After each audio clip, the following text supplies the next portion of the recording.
éternel, nous te disons merci, éternel, de nous permettre, éternel, mon Dieu, d'être là ce matin, éternel. Merci, éternel, pour les chants, merci pour les musiciens. Merci, éternel, mon Dieu, pour notre pasteur, éternel, notre bergère que tu as mis au milieu de nous.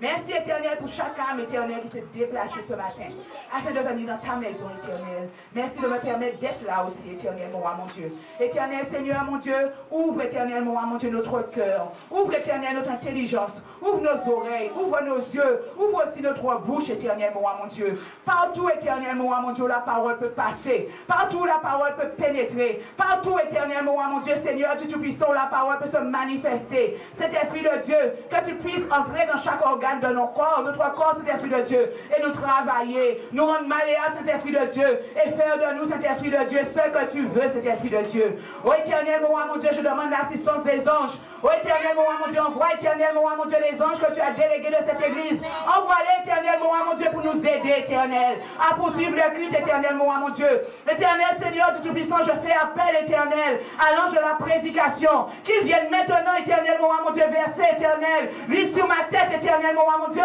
afin que je puisse, éternel, donner à ton peuple. Cet esprit, c'est pas moi qui vais donner, mais c'est toi qui vas donner, cet esprit. Cet esprit, je te remets déjà toute la gloire. Cet esprit, je demande ton aide, ton assistance, cet esprit, et je te dis merci, cet esprit, pour ce que tu vas faire dans ce lieu ce matin. Au nom de Jésus, éternel, nous avons prié. Amen. Et qu'il soit béni. Et tu peux prendre place. Amen. Alléluia. Je vais dire comme le pasteur a dit. Amen. Praise the Lord. Je vais dire good morning church. Alléluia. Good morning church. Good morning church. Amen. Bénissez-moi aussi. Quand je vous dis bonjour, je vous bénis. Alléluia. Si vous me dites bonjour, la bénédiction que j'ai versée sur vous, elle retourne vers moi, mon frère, ma soeur. Si tu me dis bonjour, je suis béni. Moi, si je te dis bonjour, tu es aussi béni. Alléluia. Je te redis encore good morning church. Good morning church. Good morning church. Bonjour église. Bonjour église. Bonjour église. Tu vas dire cet esprit de Dieu. Toi et moi, allons travailler ensemble. Cet esprit de Dieu, parle-moi. Que je ne reparte pas chez moi comme je suis venu. Amen, alléluia. Merci Seigneur. Peuple de Dieu, sois béni. Amen. Vous qui êtes dans ce lieu, soyez bénis. Toi qui as fait le déplacement pour venir ici ce matin, rassure-toi, tu as la bonne place. Amen. Il n'y a aucune place comparable à celle que tu as aujourd'hui. Tu es dans l'armée des saints, l'armée des rachetés. Alléluia. Ce matin, l'Éternel va te parler, l'Éternel va parler à son Église. Mon frère, ma soeur, que tu puisses vraiment ouvrir la porte de ton cœur et que tu sois béni. Amen. Ce matin, l'Éternel m'a donné un message pour toi. C'est un message de bénédiction. L'Éternel t'invite à bénir les autres. Je vais continuer dans la lignée du pasteur, dans la lignée de l'évangéliste Valérie, qui nous disait de ne pas être une pierre d'achoppement pour les autres. Dimanche dernier, le pasteur nous a parlé de l'amour. Elle nous a parlé de toutes les facettes de l'amour. Elle nous a parlé comment manifester l'amour. Elle nous a parlé comment rendre vivant cet amour dans l'église. Tout le monde a compris, tout le monde a retenu, tout le monde a pris des notes. Je vais rester toujours dans cette même lignée parce que l'Éternel parle beaucoup à son église de l'amour. Le titre de mon message de ce matin, c'est « Sois une source de bénédiction pour les autres ». Amen. Si tu bénis les autres, c'est que tu les aimes, mon frère, ma soeur. Amen. Tu ne peux pas bénir quelqu'un que tu n'aimes pas. Sinon, tu vas le faire avec grincement de dents. Tu vas le faire avec un cœur partagé. L'église, ce matin, Dieu te dit, sois une source de bénédiction pour les autres. Amen. Tu vas dire peut-être, je n'ai pas des milliards, je ne suis pas millionnaire, je ne suis pas milliardaire, je ne suis pas Bill Gates. Peut-être que je n'ai pas une grande entreprise, alléluia, parce que je ne gagne pas beaucoup d'argent. Comment puis-je être une bénédiction pour les autres? Amen. Mon frère, ma soeur, chaque personne peut être une bénédiction pour les autres. Quel que soit ce que tu as chez toi, ce que tu as en toi, toi-même, avec ce que Dieu a déposé en toi, tu peux être une bénédiction pour les autres.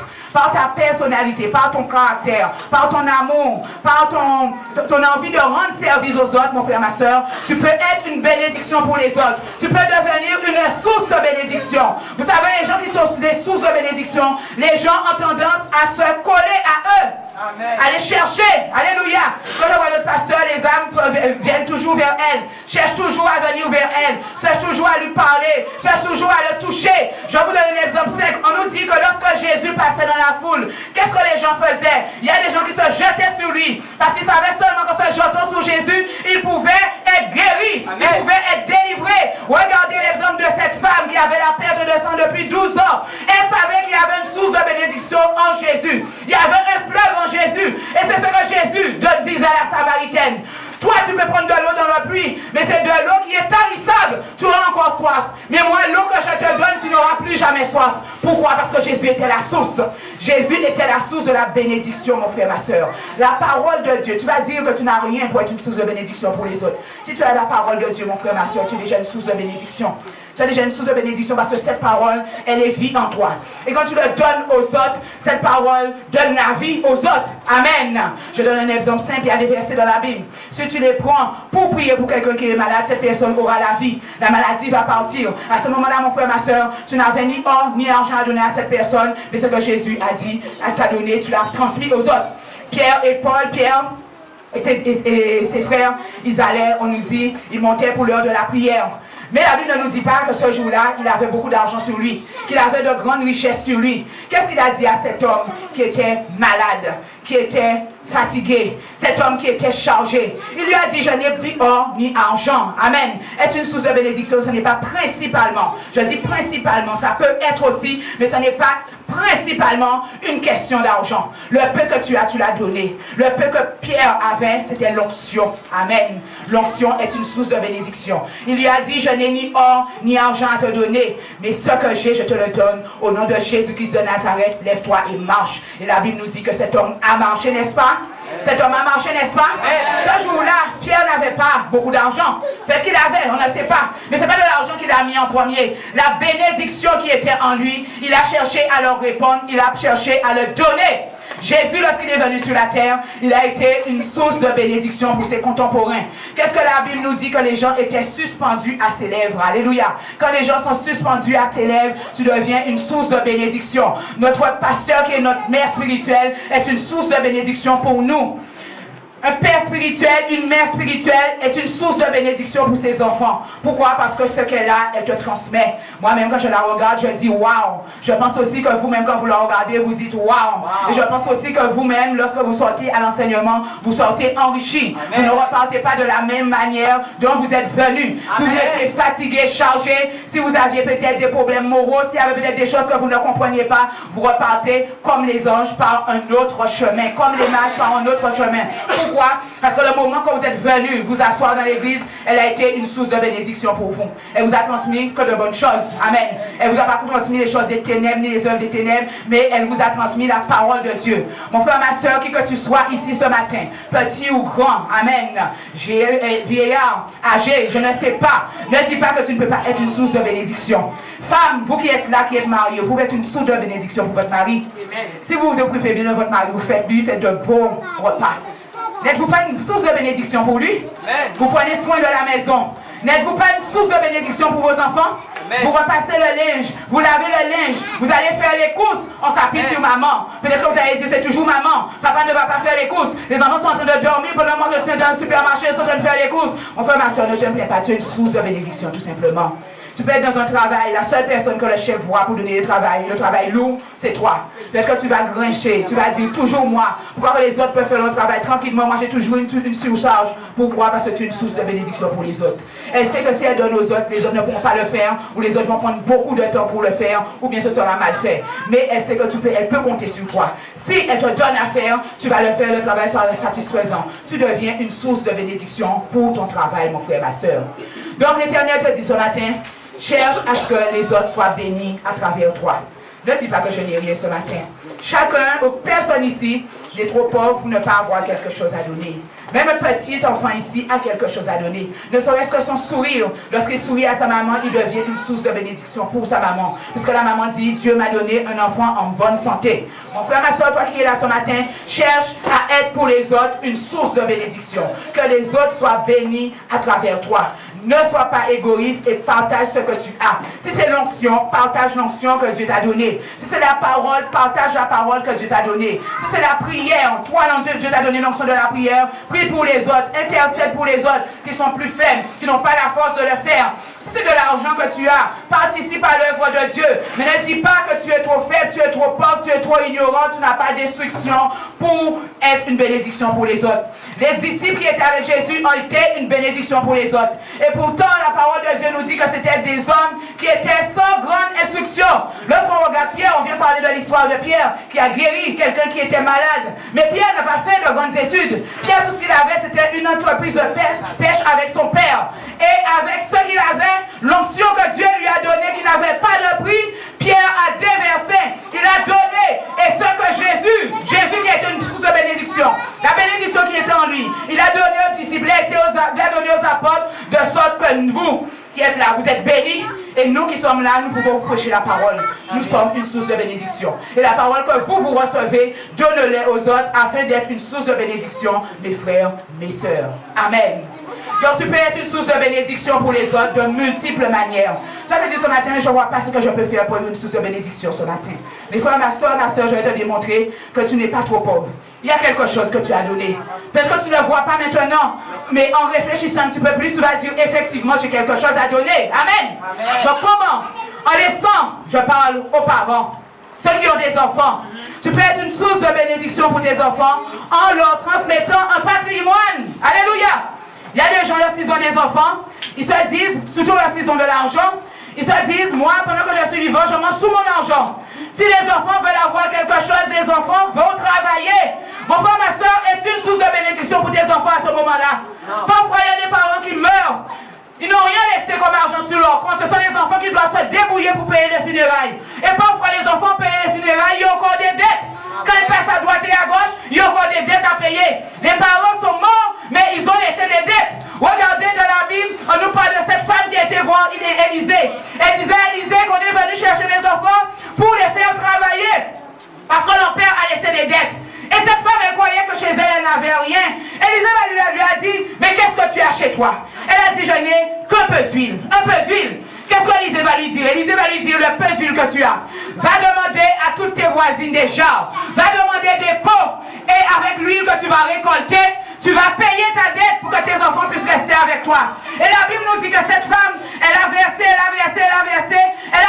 jusqu'au dernier pot. Vous voyez un tout petit peu d'huile qu'elle avait. Elle a rempli des jarres. Cette femme est devenue une bénédiction pour ses enfants. Mon frère, un tout petit peu d'huile. La Bible ne dit pas qu'elle avait grand chose. Un petit peu d'huile. Élisée lui a dit, qu'est-ce que tu as chez toi? Elle a dit, un petit peu d'huile. Avec un petit peu d'huile, cette femme s'est fait beaucoup d'argent. Et la Bible nous dit qu'elle avait de quoi vivre et de quoi payer ses dettes. Mon frère, ma soeur, toi qui es assis dans l'église, fais ton mea culpa. Si tu as des découvertes, si tu as des crédits que tu ne rembourses pas, si tu rembourses, si tu meurs, l'assurance va prendre le relais. Les assurances sont faites pour ça, mon frère, ma soeur. Mais si tu as des crédits que tu ne rembourses pas, si tu as des prêts, si tu as des choses que tu ne rembourses pas, mon frère, ma soeur, cours et va résoudre cela. Tu ne sais pas à quel moment que l'Éternel puisse venir te réclamer ton âme et tu vas laisser tout cela à la charge de tes enfants. Au lieu d'avoir été pour une source de bénédiction, tu auras été une source de malédiction. Parce que lorsqu'ils vont penser à toi, ils vont dire que papa est mort, maman est mort, mais ce ne sera pas un bon souvenir, ce sera avec les larmes et les graissements des dents. Il est mort, elle est morte, mais elle nous a laissé des dettes. Amen. Mon frère, ma soeur, as-tu une économie pour tes enfants? As-tu mis une économie pour tes enfants? Amen. Alléluia. Amen. Vous qui avez des enfants petits là, vous savez très bien qu'un jour vos enfants vont faire des études. Est-ce que vous mettez déjà de l'argent pour eux, pour pouvoir les aider? Amen. Est-ce que vous êtes une source de bénédiction pour mes enfants? Il y a des parents qui disent à leurs enfants qu'ils vont faire des études, moi qui ai gagné qui s'en paye, payer. Ou bien il y a ceux qui disent si vous faites études, vous faites travail pour payer études. Est une source de bénédiction.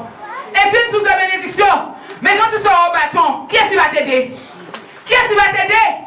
Qui est-ce qui va te donner à manger quand tu sors au bâton, mon frère, ma soeur? Si tu l'as aidé, si tu l'as béni quand elle faisait ses études, quand elle était dans sa chambre universitaire en train de penser, maman est en train d'aller travailler pour payer les études pour moi. Si je le chauffage en France, parce que maman et papa vont travailler pour payer pour moi. Mais quand je serai grande, quand j'aurai réussi, quand ma vie sera accomplie, il faut que j'achète une voiture pour maman. Il faut que j'achète une maison pour maman. Il faut que je bénisse maman. Il faut que je donne à maman au moins 200 € par mois sur ma paye. Alléluia. Mon frère, ma soeur, cet enfant que tu auras béni, en le soutenant dans ses études, mon frère, ma soeur. Un jour, c'est cet enfant qui sera une source de bénédiction pour toi. Ne regarde pas que peut-être maintenant ton enfant n'a pas rien à l'école. Vous savez, dans la vie, ce n'est pas l'école qui compte. Il y a l'intelligence qui compte. L'Éternel peut te donner une intelligence au-delà d'eux. Alléluia. Et cet enfant peut faire quelque chose de sa vie. Il peut faire quelque chose avec ses 10 doigts. Il y a des gens qui arrivent grâce à l'intelligence. Gloire à Dieu, c'est bien, c'est pas mauvais. Tu avais des études, il faut que tu profites de tes études. Mais il y a des gens, Dieu leur a donné une intelligence surnaturelle. Et ils deviennent à ce moment-là une bénédiction pour les autres. Quand vous regardez Daniel dans le pays où il était, Daniel était une bénédiction pour ses contemporains. La Bible nous dit que le roi avait fait un rêve, mais personne ne pouvait interpréter. Et le roi avait décidé de tuer tous les sages, dont Daniel. Qu'est-ce que Daniel a fait? Il a été voir le roi. Il a dit, roi, donne-moi un délai. Et je vais donner le rêve et son explication. Parce que le roi avait aussi oublié le rêve. Daniel a été une bénédiction pour ses contemporains. Parce que Daniel, à un certain moment, il a pu expliquer le rêve et les sages sont restés en vie. Mon frère, ma soeur, ne critique, ne néglige, ne shoot jamais un enfant que Dieu t'a donné. Ne le shoot pas. Ne lui dis pas des paroles de malédiction.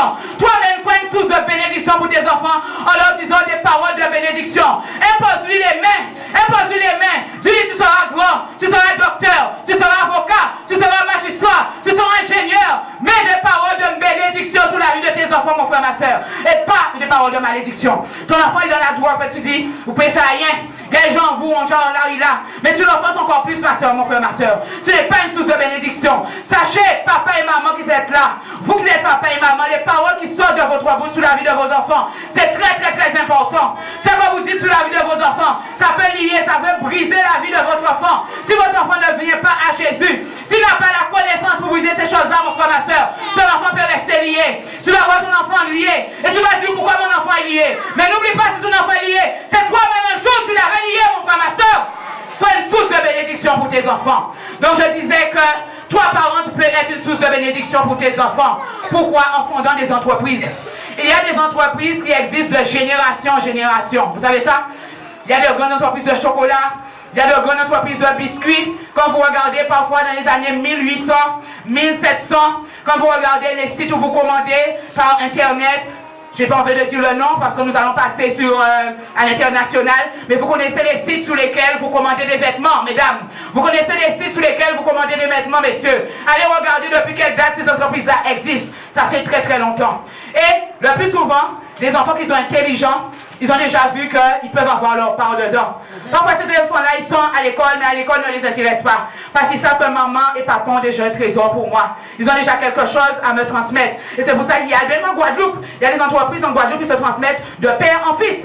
Il y a des familles qui sont à la tête de certaines communes de notre pays. Ça se transmet de père en fils. Pourquoi? Parce que si le papa est maire, il commence à préparer son fils comme si son fils était un maire. Il va lui dire, toi tu vas me succéder. Mon frère, écoute mon conseil. Écoute ce que papa te dit. Regarde comment papa fait. Et c'est comme ça que vous voyez, vous connaissez des exemples en Guadeloupe. Il y a des enfants qui sont mères suite à leur père, mais depuis petit, le papa leur enseignait et ils écoutaient. Amen. Le papa était une source de bénédiction. Parce que le papa savait que tout le temps il ne sera pas là. Un jour, il doit partir.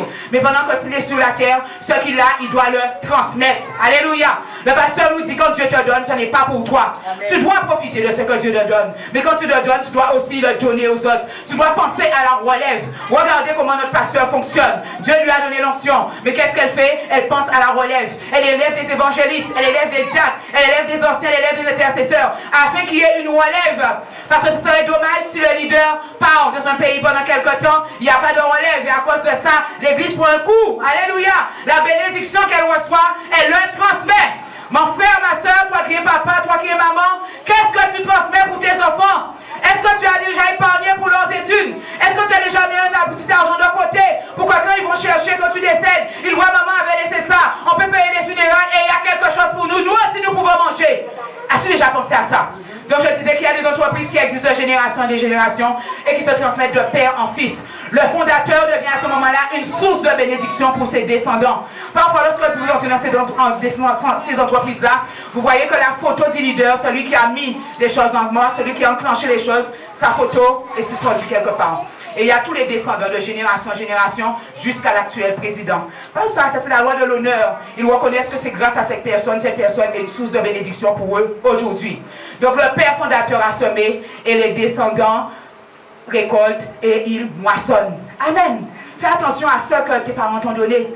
Parfois, nous, antillais, nos parents nous ont laissé des terres. Mais qu'est-ce qu'on fait? On va vendre les terres pour acheter de grosses voitures, pour rouler en BM 4x4 X6. Alléluia. La terre a un prix, mon frère, ma soeur. Ton parent là qui a acheté, tu ne sais pas comment il a payé. Peut-être que c'est les champs de canne qu'il allait couper. Peut-être qu'il travaillait à l'usine. Peut-être que je ne sais pas quel travail qu'il allait faire. Peut-être que ta maman a laissé un terrain pour toi. Peut-être qu'elle allait faire femme de ménage, mais tu as laissé quelque chose. Mon frère, ma soeur, prends la valeur de ce que tes ancêtres te transmettent. Amen.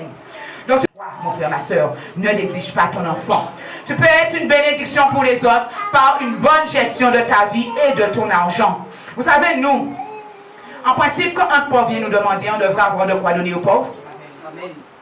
Il doit y avoir pour nous, Dieu d'abord, tu donnes à Dieu. Il doit y avoir pour toi, il doit y avoir pour tes enfants, mais il doit y avoir aussi pour le pauvre, mon frère, ma soeur. Et parce que nous ne sommes pas encore libérés de la pauvreté, parfois quand le pauvre vient vers nous, on leur envoie les mains vides. Mais il ne devrait pas être comme ça. Il y a ce qu'on appelle l'offrande du pauvre. Donc lorsque nous percevons notre salaire, il y a la part de Dieu à travers les dîmes et les offrandes. La part qui te revient à toi, pour ta famille. Mais il y a aussi la part du pauvre qu'on appelle l'offrande du pauvre. Et l'Éternel l'explique clair. On va aller dans Lévitique 19. Lévitique 19, verset 9. Alléluia. Vous allez voir comment l'Éternel poussait Israël à aider les autres, à aider les pauvres. Alléluia. Lévitique 19, verset 9. Alléluia. Gloire à Jésus, merci à Dieu. Lévitique 19, verset 9. Alléluia. La Bible nous dit, Lévitique 19, verset 9, quand vous ferez la moisson de votre pays, parce qu'à l'époque, c'était plutôt les champs qu'on cultivait. On n'avait pas travaillé comme nous pour avoir de la monnaie, de l'argent, vraiment billets, papier, mais on travaillait son champ. Quand vous ferez la moisson dans votre pays, tu laisseras un coin de ton champ sans le moissonner et tu ne ramasseras pas ce qui reste à glaner. C'était pour qui ça? C'était pour le pauvre. Alléluia. L'Éternel nous donne l'explication. Verset 10. Tu ne recueilleras pas non plus les grappes restées dans ta vigne. Tu ne ramasseras pas les grains qui en seront tombés. Tu abandonneras cela aux malheureux et à l'indigent. Je suis l'Éternel ton Dieu. Alléluia. Amen. Israël était une race bénie. C'était une race royale. Mais l'Éternel leur fait comprendre que moi je vais vous bénir. Votre champ va porter. Mais lorsque votre champ va porter, vous aussi soyez une bénédiction pour les autres. Bénissez le pauvre, bénissez l'indigent qui est au milieu de vous. Parce que l'Éternel leur disait, n'oubliez pas que vous aussi vous avez été pauvres et étrangers au pays d'Égypte, vous avez souffert. Donc ayez passion, ayez miséricorde de celui qui est pauvre à côté de toi. Mon frère, ma soeur, tu dois avoir une offrande pour les pauvres. Ça ne peut pas être grand-chose, ça n'est nécessairement à manger. Ce n'est pas nécessairement de l'argent, mais tu peux lui donner à manger. Tu peux lui donner à manger. Tu peux lui donner un sandwich. Tu peux lui donner un jus. Tu deviens une bénédiction pour cette personne. Amen. Dieu nous demande d'avoir une réserve pour les nécessiteux. Est-ce que nous avons une réserve pour les nécessiteux? Est-ce que nous avons une réserve pour les nécessiteux? Il y a beaucoup qui n'ont pas compris l'optique, la vision du pasteur Sandra. Le pasteur Sandra disait de faire des réserves, de mettre des réserves de nourriture. Pas grand-chose. Tu peux faire 20 € de course. Si chaque personne fait 20 € de course, la réserve est remplie. Mais il y a beaucoup qui n'ont pas compris. Il y a beaucoup qui n'ont pas compris. Ça, c'était une réserve pour les nécessiteux. Ça, c'était une réserve pour les pauvres. Il y a des gens qui venaient à l'église, parfois ils n'avaient rien. Mais ils allaient et repartaient avec du riz. Ils partaient avec de la lentille, des haricots. Ça, c'est faire une réserve pour les pauvres, mon frère, ma soeur. Même si tu vois que c'est insignifiant, c'est qu'un chasseur de riz que tu emmènes, mon frère, ma soeur, mais tu as été une bénédiction pour quelqu'un. Amen. Parce que l'Éternel se souviendra que grâce à toi, quelqu'un a mangé. Amen. Donc Dieu nous demande d'avoir une réserve pour les nécessiteux, pour le pauvre, la veuve et l'orphelin. Mais tout cela découle d'une bonne gestion des finances afin de devenir une source de bénédiction pour les autres. Mon frère, ma soeur, si tu ne partages pas, comme je l'ai dit, ce n'est pas grand-chose. Même si c'est du riz et du riz, tu peux emmener, quelqu'un sera béni. Est-ce qu'il ne vaut pas mieux que quelqu'un mange peut-être riz et riz, au lieu qu'elle aille se coucher le ventre vide? Au lieu qu'elle aille se coucher le ventre, sans rien dans le ventre. Même un enfant, tu peux prendre la décision d'habiller un enfant dans l'église. Tu peux prendre la décision, l'école arrive bientôt. Amen, alléluia, que tout le monde m'entende. L'école arrive bientôt. Il y a des mamans qui sont, la situation, je ne dirais pas qu'elles sont dans le besoin, mais la situation est beaucoup plus difficile par rapport à d'autres. Va la voir, dis-lui, donne-moi la liste de matériel de ton enfant. Je ne te dis pas d'aller acheter des trucs chers, même si c'est à Carrefour que tu vas. Prends quelques cahiers et donne. Et le pasteur avait cette vision-là à un certain moment. Elle nous disait que nous, pour la rentrée scolaire, donnons quelque chose aux enfants. Et c'est ce qu'elle fait. L'année dernière, elle l'a encore fait. C'est ce qu'on appelle l'offrande du pauvre. L'enfant n'a pas la capacité d'aller travailler lui-même pour l'instant et d'acheter. Toi qui peux le faire, toi qui es adulte, aide-le. fais quelque chose. Amen. Donc dans le livre de Ruth, nous voyons deux personnes qui ont été une source de bénédiction. Donc d'abord, il y a Ruth qui a été une source de bénédiction envers sa belle-mère. Naomi, on dit aussi Noémie. Et il y a ensuite Boaz qui a été une source de bénédiction pour Ruth elle-même. Donc on va aller dans le livre de Ruth. Amen. Ruth n'est pas facile à trouver, donc je crois que c'est après juge. Dès que tu as trouvé juge, tu seras dans Ruth après. Amen.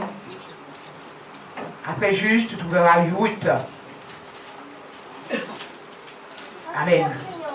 Après juge, tu trouves Ruth. On va prendre Ruth 1. Ruth 1, verset 1 à 9. Ruth 1, verset 1 à 9.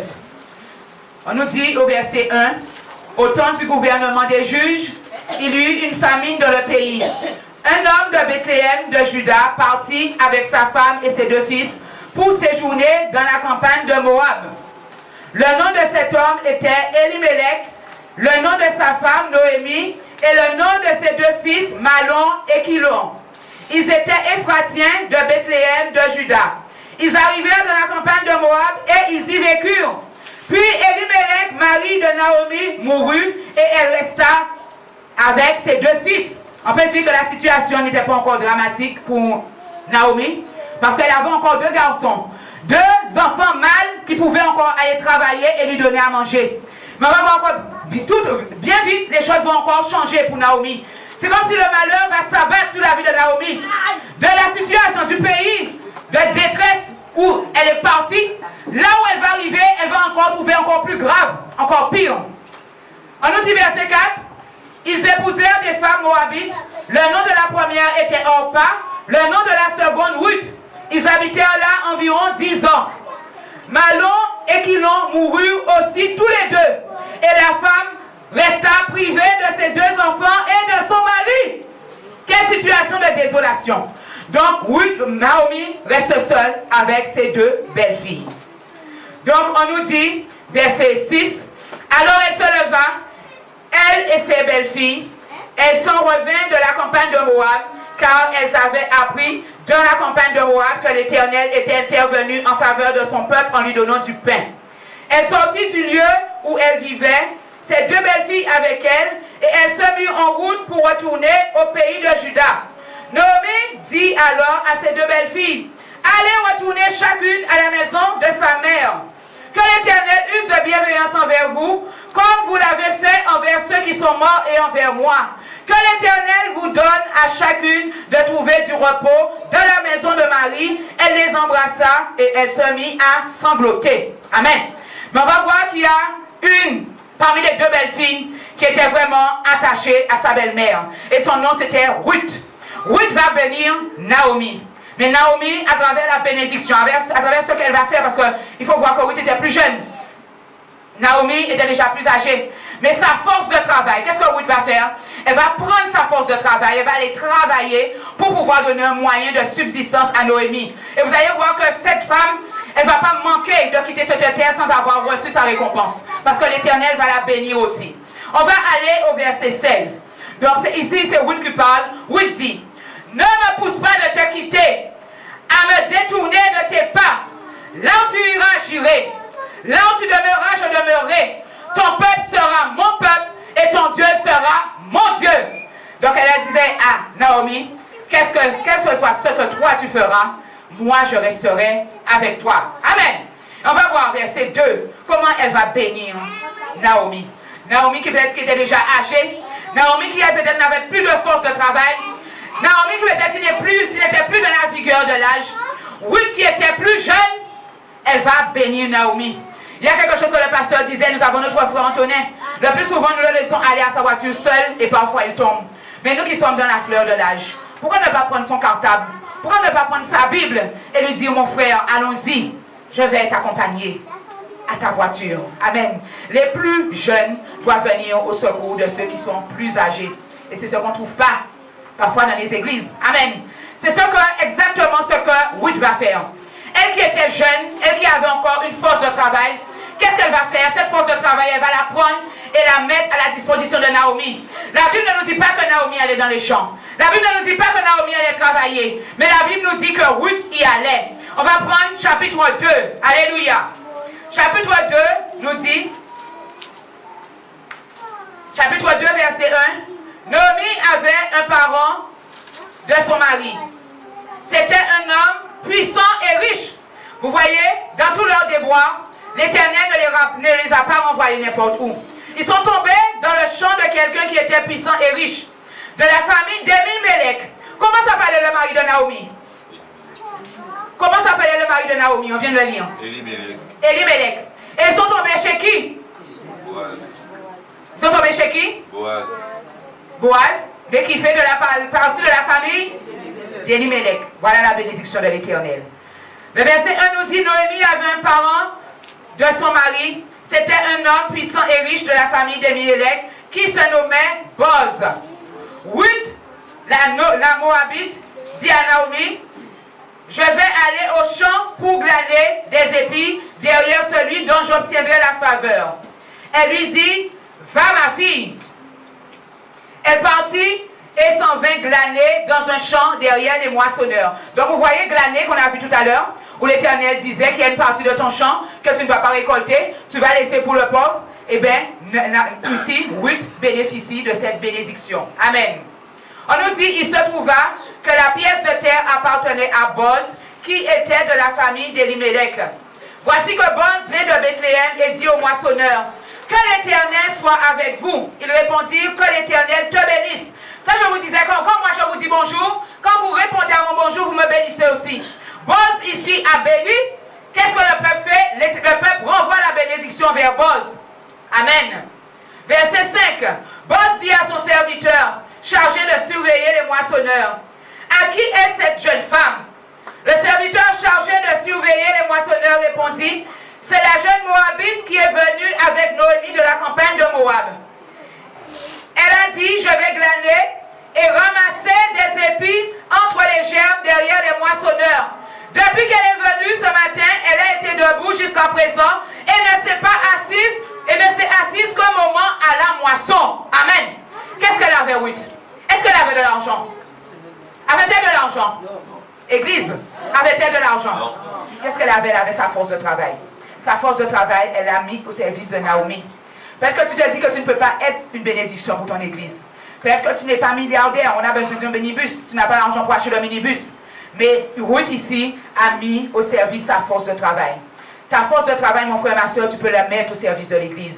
Il y a différents postes dans l'église où tu peux être une bénédiction pour les frères et sœurs qui sont là. Tu peux être une bénédiction pour l'église, tu peux être une bénédiction pour ton pasteur. Mais qu'est-ce que les gens font? Leur temps, c'est pour eux. Amen. Ils ne veulent pas donner leur temps à Dieu. Alors que tu n'as pas compris qu'en donnant ton temps à Dieu, tu deviens une source de bénédiction pour les autres. Il y a quelque chose que les chrétiens n'aiment pas faire, c'est aller évangéliser. Ils n'aiment pas faire du porte-à-porte. Mon frère, ma soeur, quand tu veux évangéliser, tu deviens une source de bénédiction pour les autres. Nous ne sommes pas encore arrivés ici au point où on va dans les métros, où on va dans les bus, on va évangéliser. En France, ils le font. Parfois, je regarde une servante de Dieu, parfois sur le marché, elle prend son transistor avec un micro. Dans l'hiver, elle va et elle va évangéliser les autres. Même si les gens sont en train de faire leur marché, les gens ne la regardent pas. Mais puisqu'elle a un micro, elle a son transistor, mon frère, ma soeur, elle devient une source de bénédiction pour eux. Parce que pour eux, même s'ils ne font pas attention, mais la parole de Dieu pénètre dans leur cœur, mon frère, ma soeur. Voilà, est une source de bénédiction pour les autres. Le pasteur nous parlait la dernière fois. Il disait qu'il y avait des évangélistes il y a des évangélistes dans l'église. Il y a des diacres et des intercesseurs. Il y a des gens qui sont loin. Mais est-ce qu'avec notre compte Facebook, nous devenons une bénédiction pour les autres? Nous voyons bénédiction Facebook comme une chose du diable. Mais il faut voir comment toi tu peux utiliser Facebook pour la gloire de Dieu et devenir une source de bénédiction pour les autres. Je regarde le serviteur de Dieu, TB Joshua, où nous allons bientôt. Est-ce qu'avec son Facebook, avec Internet, avec YouTube, il ne devient pas une source de bénédiction pour toi? Mon frère, ma soeur, tu es assis en Guadeloupe. Tout à l'heure, tu vas ouvrir ta télé. Tu vas savoir tout ce qui s'est passé à la Squad aujourd'hui. Ça devient pas une source de bénédiction pour toi. Ou qu'elle dit, oh, regarde ça qui fait, regarde ça, ils ont montré, c'est vous n'avez pas ni pudeur, vous commencez tout le bitaille. Mais ils n'ont rien à faire. Ils veulent être une source de bénédiction pour les autres. Par le témoignage que tu donnes, tu deviens une source de bénédiction pour les autres. Parfois, tu veux cacher, tu ne veux pas témoigner. Mais tu n'as pas encore compris que quand tu vas témoigner, tu seras une source de bénédiction pour les autres. Peut-être qu'il y a quelqu'un dans le monde, quelqu'un dans l'église qui a le même problème que toi. Mais parce que toi, tu auras parlé, tu auras témoigné, mon frère, ma soeur, tu seras une source de bénédiction pour les autres, mon frère, ma soeur. Amen. Alléluia. Donc, on revient à Ruth. On disait que Ruth, son mari était mort, elle n'avait pas d'argent. Naomi, son mari est mort, elle n'a pas d'argent. Mais la seule chose que Ruth avait, c'était sa force de travail. Elle n'était pas une feignante. Elle n'était pas une feignante, elle n'était pas une paresseuse. Dans l'église, parfois, nous sommes trop comme des escargots. On ne peut pas aller travailler. Parfois, on voit qu'il y a des travails qui sont trop petits pour nous. Glaner dans le champ, ce n'était pas trop petit pour Ruth. Amen. Elle ne s'est pas dit qu'on va me prendre comme un mendiant. On va me prendre comme quelqu'un de rien. Amen. Parce que c'était une part qui était réservée pour eux. Elle s'est dit non, je vais me mettre debout. Il faut que je sois pour ma mère, ma belle-mère Naomi. Naomi ne peut pas mourir. Je ne peux pas laisser Naomi aller à la tombe. Il faut que je fasse quelque chose. Elle s'est levée. Elle a été glanée. Amen. On va aller verset 7. Amen. Elle a dit, je vais glaner et ramasser des épis entre les gerbes derrière les moissonneurs. Depuis qu'elle est venue ce matin, elle a été debout jusqu'à présent et ne s'est assise qu'un moment à la moisson. À la maison, pardon. De Ruth envers Naomi, qui était une de ses parentes, ça va toucher le cœur de Boz. Et Ruth sera bénie. Boz dit à Ruth, écoute bien ma fille, ne va pas glaner dans un autre champ. Ne t'éloigne pas non plus d'ici et attache-toi à mes servantes. Alléluia. N'est-ce pas une bénédiction? Aie les yeux sur le champ que l'on moissonne et tu iras derrière elle. Voici, j'ai ordonné aux serviteurs de ne pas te toucher. Et quand tu auras soif, tu iras aux cruches et tu boiras ce que les serviteurs auront puisé. Voyez, elle est une source de bénédiction. Boz l'a bénie. Le travail lui est facilité. Verset 10. Alors elle tomba en se prosternant, la face jusqu'à terre. Elle lui dit, comment ai-je obtenu ta faveur pour être reconnue, moi qui ne suis qu'une inconnue? Quand tu bénis les autres, mon frère, ma soeur, tu es béni. Qu'est-ce qui a joué ici en faveur de Ruth? La bénédiction qu'elle déversait dans la vie de Naomi. Amen. Verset 11. Boz lui répondit, on m'a raconté en détail tout ce que tu as fait pour ta belle-mère depuis la mort de ton mari et comment tu as abandonné ton père, ta mère et ton pays natal pour aller vers un peuple que tu ne connaissais pas auparavant. Que l'Éternel te rende ce que tu as fait. Quand tu bénis les autres, l'Éternel va te le rendre. Parfois, tu penses que tu travailles dans le royaume de Dieu, pour l'église en vain. Tu penses que tu es au service de ton église en vain. Tu penses que tu sers tes frères et sœurs en vain. Mon frère, ma soeur, ce n'est pas en vain. L'Éternel te le rendra. Oui, l'a fait pour Naomi et l'Éternel le lui rend. Amen. Verset 12. Que l'Éternel te rende ce que tu as fait. Que ta récompense soit complète de la part de l'Éternel, le Dieu d'Israël, sous les ailes de qui tu es venu te réfugier. Elle dit, j'obtiens donc ta faveur, mon Seigneur. Tu m'as consolé, tu as parlé au cœur de ta servante. Et pourtant, moi, je ne suis même pas l'une de tes servantes. Au moment du repas, Boz lui dit, approche, mange ton pain et trempe ton morceau dans la vinaigrette. Elle s'assit à côté des moissonneurs et lui tendit un grain rôti. Elle mangea, se rassagea et garda le reste. Puis elle se leva pour glaner et Boz donna cet ordre à ses serviteurs qu'elle glane aussi entre les gerbes sans que vous le fassiez d'affront. Alléluia! On ne va pas lire toute l'histoire de Ruth, mais vous connaissez la fin de son histoire. C'est vraiment une histoire merveilleuse. C'est vraiment une histoire romantique. Alléluia. La Bible nous dit qu'elle était veuve, n'est-ce pas? Mais cet homme Boz, chez qui elle est tombée, Boz avait droit de rachat. C'est-à-dire d'aller voir un plus grand parent pour voir si le parent pouvait faire le rachat. Le parent ne l'a pas fait et Boz a racheté Ruth et Naomi. Et Ruth est devenue la femme de Boz. Amen. N'est-ce pas une belle histoire? Elle a mis sa force de travail au service des autres. Elle a été une bénédiction pour Naomi, mais sa bénédiction n'a pas manqué. Sa bénédiction ne le rattrapa. Amen. Il faut te dire que toi qui travailles dans le champ de l'Éternel, toi qui bénis l'Éternel, tu ne vas pas aller en terre sans voir la bénédiction de l'Éternel. Même si les tribulations sont là, même s'il y a des frictions, même si dans le ciel parfois c'est dur à passer, c'est dur pour que la bénédiction vienne jusqu'à toi. Regardez Daniel, ça a été dur pour que la bénédiction vienne jusqu'à Daniel. Mais mon frère, ma soeur, si tu travailles vraiment, sincèrement pour la maison de l'Éternel, tu ne vas pas quitter cette terre sans voir la gloire de Dieu. Tu ne vas pas quitter cette terre sans voir la main de Dieu. Satan met des épreuves pour te faire croire que tu ne vas rien avoir. Tu peux être assis dans l'église, ça fait longtemps que tu n'es pas marié. Tu peux être assis dans l'église, ça fait longtemps que tu n'as pas d'enfant. Tu peux être assis dans l'église, tu n'as pas encore de travail. Tu peux être assis dans l'église, peut-être que tu aspires à un ministère, tu n'es pas encore entré dedans. Mais mon frère, ma soeur, si tu es sage, si tu es gentil, et si tu ne fais que travailler pour l'Éternel, mon frère, ma soeur, avant de quitter cette terre, tu verras la gloire de Dieu. Ça n'a pas pris beaucoup de temps pour Ruth. Ça n'a pas pris beaucoup de temps pour Ruth. Ruth, c'était instantané. Amen. Il y a un jour où ta bénédiction viendra, mon frère, ma soeur. Mais la seule chose, il faut persévérer. Amen. Donc, quand tu es une source de bénédiction, toi aussi tu seras aussi béni. Ta bénédiction va se multiplier. Amen. Il ne faut pas regarder ce que tu donnes quand tu sèmes. Il faut te dire ce que tu as semé. Pour l'Éternel, ce n'est pas ce qui compte. Ce que l'Éternel regarde, c'est la bénédiction qu'il va te donner. Vous savez, nous sommes là dans l'église ce matin, mais l'Éternel sait parmi nous qui est-ce qu'il va bénir. Il sait qui est-ce qu'il va bénir. Il sait qui est-ce qu'il va bénir matériellement. Il sait qui est-ce qu'il va bénir financièrement. Il sait qui est-ce qu'il va bénir spirituellement. Peut-être que toi, tu te vois dans cet état-là aujourd'hui. Peut-être que tu es diacre, tu es diaconesse, tu es évangéliste. Mais tu ne sais pas avec ce que l'Éternel fait pour toi dans la situation. Qu'est-ce que l'Éternel a prévu de faire pour toi dans l'avenir. Peut-être que tu seras une grande évangéliste, un grand serviteur de Dieu. Mais pour l'instant, toi, tu te vois dans l'église petit. Tu te vois que tu ne fais que des choses ordinaires dans l'église, mon frère, ma soeur. Non. Bénis ton église. Sois une source de bénédiction pour ton pasteur. Si le pasteur te demande un service, te demande quelque chose, fais-le. Cours pour aller le faire. Il y a des gens qui sont au service du pasteur, ils partent. Ils ne disent même pas au pasteur, je pars. Mais ces gens-là ne se rendent pas compte qu'ils sont en train de passer à côté de leur bénédiction. Quelle plus grande bénédiction qu'il y a-t-il à être au service de serviteurs de Dieu? Te demande de prêcher la parole, cours pour le faire. Te demande de diriger le chant, cours pour le faire. Te demande de nettoyer l'église, cours pour le faire, mon frère, ma soeur. Ne te dis pas toujours moi, toujours moi, toujours moi. C'est ta tâche éternelle, t'a dévolue pour le faire, mon frère, ma soeur. Cette bénédiction va rejaillir dans ta vie, elle va rejaillir dans la vie de tes enfants. Tu ne vas pas repartir sans être rémunéré. La parole de Dieu nous dit que l'Éternel est le plus grand rémunérateur de ceux qui le cherchent.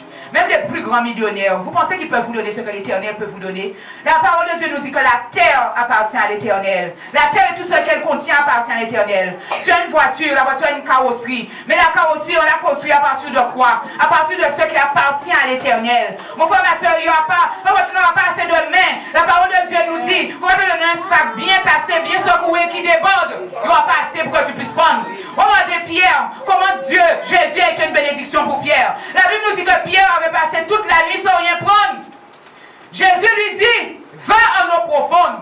Si la bénédiction n'est pas encore arrivée jusqu'à toi, mon frère, ma soeur, c'est que tu n'es pas encore rentré assez en profondeur. Jésus dit à Pierre, va en eau profonde. Pierre dit, Seigneur, nous avons passé toute la nuit sans rien prendre. Jésus lui dit, Pierre, avance là où l'eau est profonde, mon frère. Pierre, tu es trop sous le rivage. Avance là où l'eau est profonde. Pierre dit, Jésus, nous avons passé toute la nuit sur rien prendre. Mais sous ton ordre, je vais jeter le filet. Et on a appelé ça la pêche miraculeuse. Amen. La Bible nous dit que leurs filets se rompaient. Tellement il y avait de poissons, mon frère, ma soeur. Ne regarde pas ton état aujourd'hui. Petit à petit, l'Éternel va te nettoyer. Il va te remplir. Et va faire de toi une nouvelle créature. Les gens ne vont pas te reconnaître.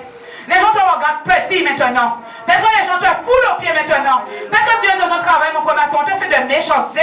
On te fait de la sorcellerie pour que tu n'avances pas, mon frère, ma soeur. Ces gens-là, mon frère, ma soeur, un jour, Dieu va te libérer. Dieu va te libérer. Et ils vont te voir passer. Tu seras une dame. Comme on dit dans notre pays, dame pour lui. Tu seras une dame pour lui. Ils vont te regarder, ils vont te laisser passer. Joseph, on n'a pas essayé de le fouler aux pieds. On n'a pas essayé de le fouler aux pieds. Parce qu'ils avaient déjà vu que Joseph est un homme béni. Ils ont essayé de l'écraser, même de le tuer. Si ce n'était pas Ruben, je crois, qui était venu parler en faveur de Joseph. Joseph serait peut-être décédé. Joseph, Ruben a dit, non, c'est notre frère, il ne faut pas qu'on fasse ça. Pourquoi on va faire ça? Pourquoi on va le tuer? Son sang sera sur nos mains. Ils ont dit, on va voir ce qui était de ces rêves-là. Ils comprennent qu'il va demander sur nous. Il va demander sur nous. Il sera une source de bénédiction pour nous. Et il sera pas une source de bénédiction pour nous. Jamais on va se prosterner devant Joseph. Ils l'ont fait plusieurs fois, ils n'ont même pas vu. Amen. Ils l'ont fait plusieurs fois, ils n'ont même pas vu. Amen. Ils ont dit à Joseph, jamais je me prosternerai devant toi. Son père lui a dit, qu'est-ce que tu dis là? Tu prétends que ta mère, tes frères et moi, nous allons nous prosterner devant toi? Jamais, Joseph. Jamais. Ils l'ont fait plusieurs fois. Ils ne se sont pas rendus compte qu'ils se sont prosternés devant Joseph. C'est ce qu'on appelle mettre tes ennemis à tes pieds. Ils étaient au pied de Joseph.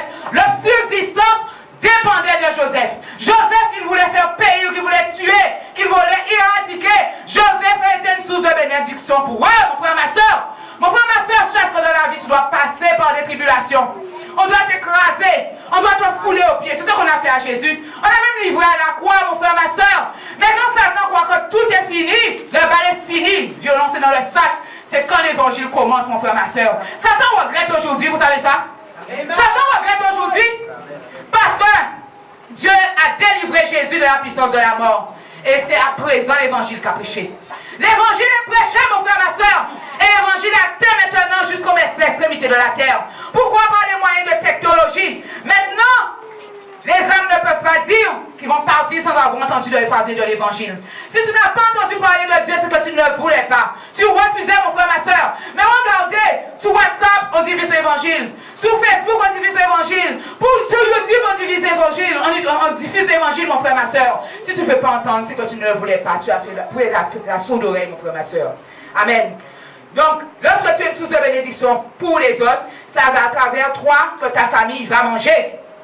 Parfois, l'Éternel fait lever un seul pour nourrir toute la famille. Un seul pour nourrir toute la famille. Tu deviens une source de bénédiction. C'est toi qui vas mettre ta famille à l'honneur.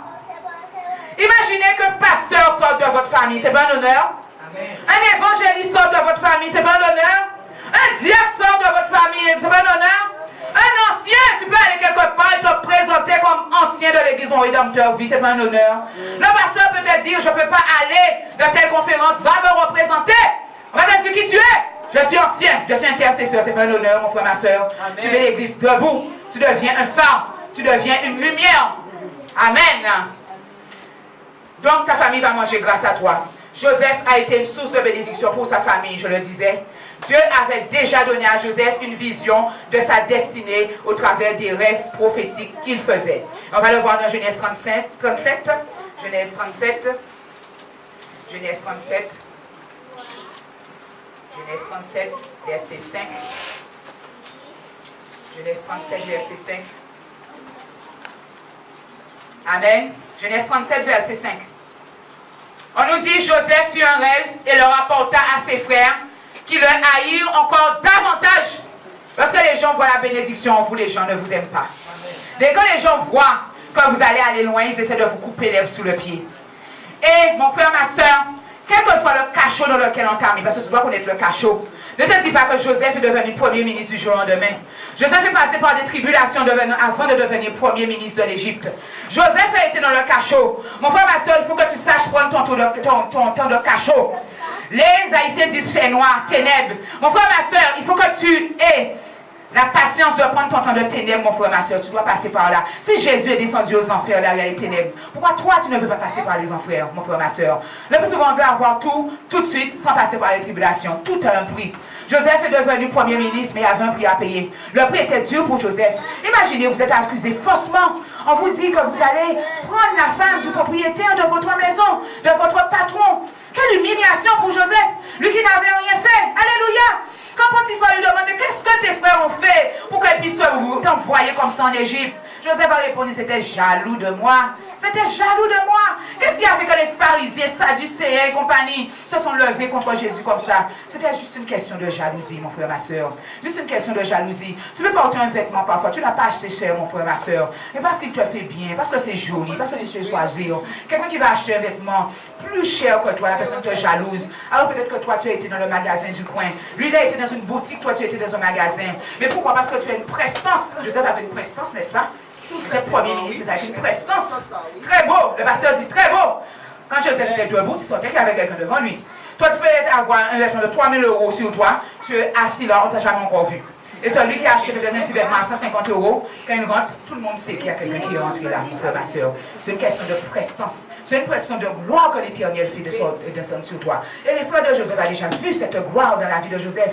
Vous avez déjà vu cette gloire? La Bible nous dit que les papas de Joseph avaient fait à Joseph un vêtement coloré. Mais lorsque Joseph portait ça, Joseph avait une certaine prestance. Et qu'est-ce qu'ils ont dit quand ils ont essayé de le tuer? Son vêtement là, on va le mettre dans le sang, l'envoyer à papa. On va envoyer à papa pour voir ce que papa va penser. Amen. Donc nous retournons. Amen. On était 27.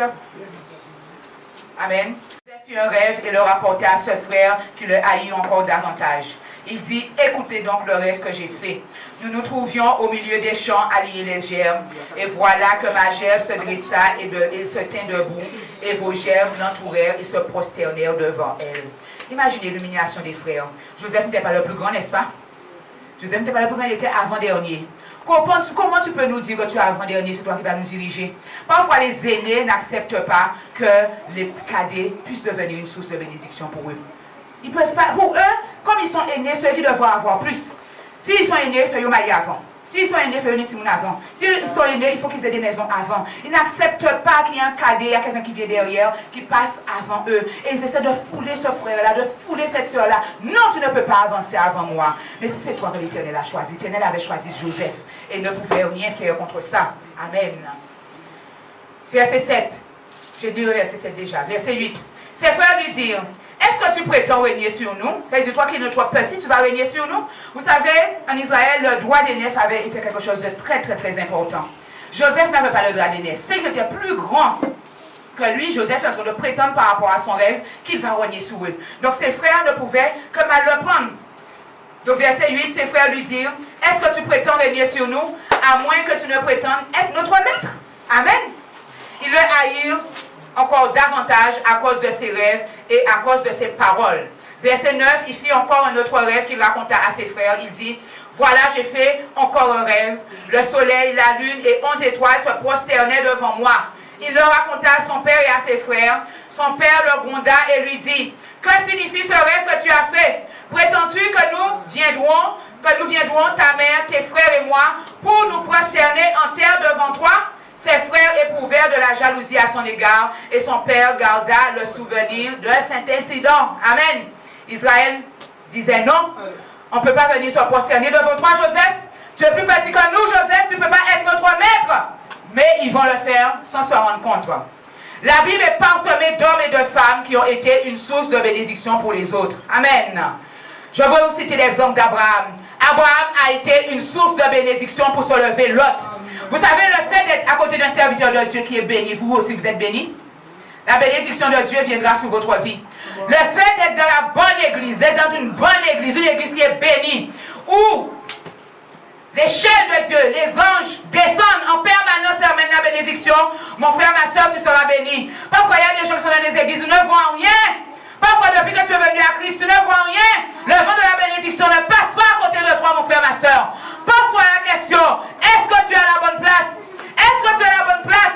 Avant de quitter l'église, rappelle-toi de tout ce que l'Éternel a fait pour toi, mon frère, ma soeur. Parce que tu es arrivé dans l'église, tu n'avais rien.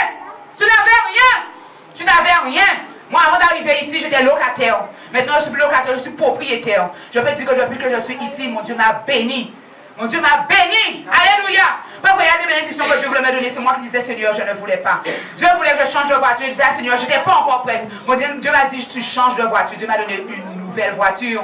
J'ai eu mon crédit sans problème, mon frère, ma soeur. Toi qui es là, quand tu sens qu'il y a une source de bénédiction quelque part, mon frère, ma soeur, saisis cette source de bénédiction. Ne la foule pas aux pieds. Tout ce que tu peux prendre, prends-le, mon frère, ma soeur. Prends-le. Parfois, dans l'église, nous sommes trop négligents. Il y a des enseignements ici le matin. Moi, je vous dis très franchement, si je pouvais venir, je serais venu. Le travail me retient. Mais parfois, toi, tu es chez toi. La bénédiction est déversée ici. La servante de Dieu, les serviteurs de Dieu prêchent la parole ici.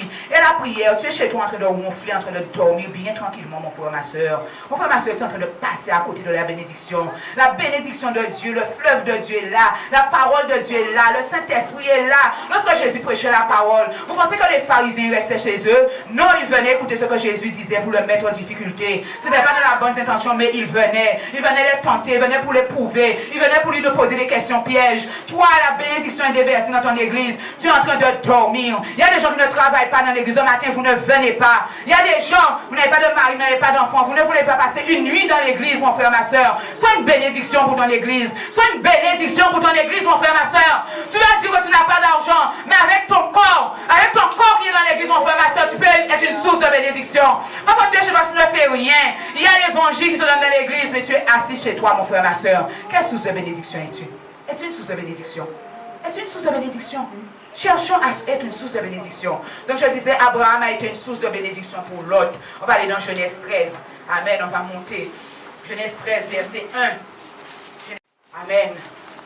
On nous dit, Abraham remonta d'Égypte vers le Néguev. Lui, sa femme et tout ce qui lui appartenait. L'autre l'accompagnait. Amen. La Bible nous dit, Abraham était très riche. Alléluia. Abraham était très riche en cheptel, en argent et en or.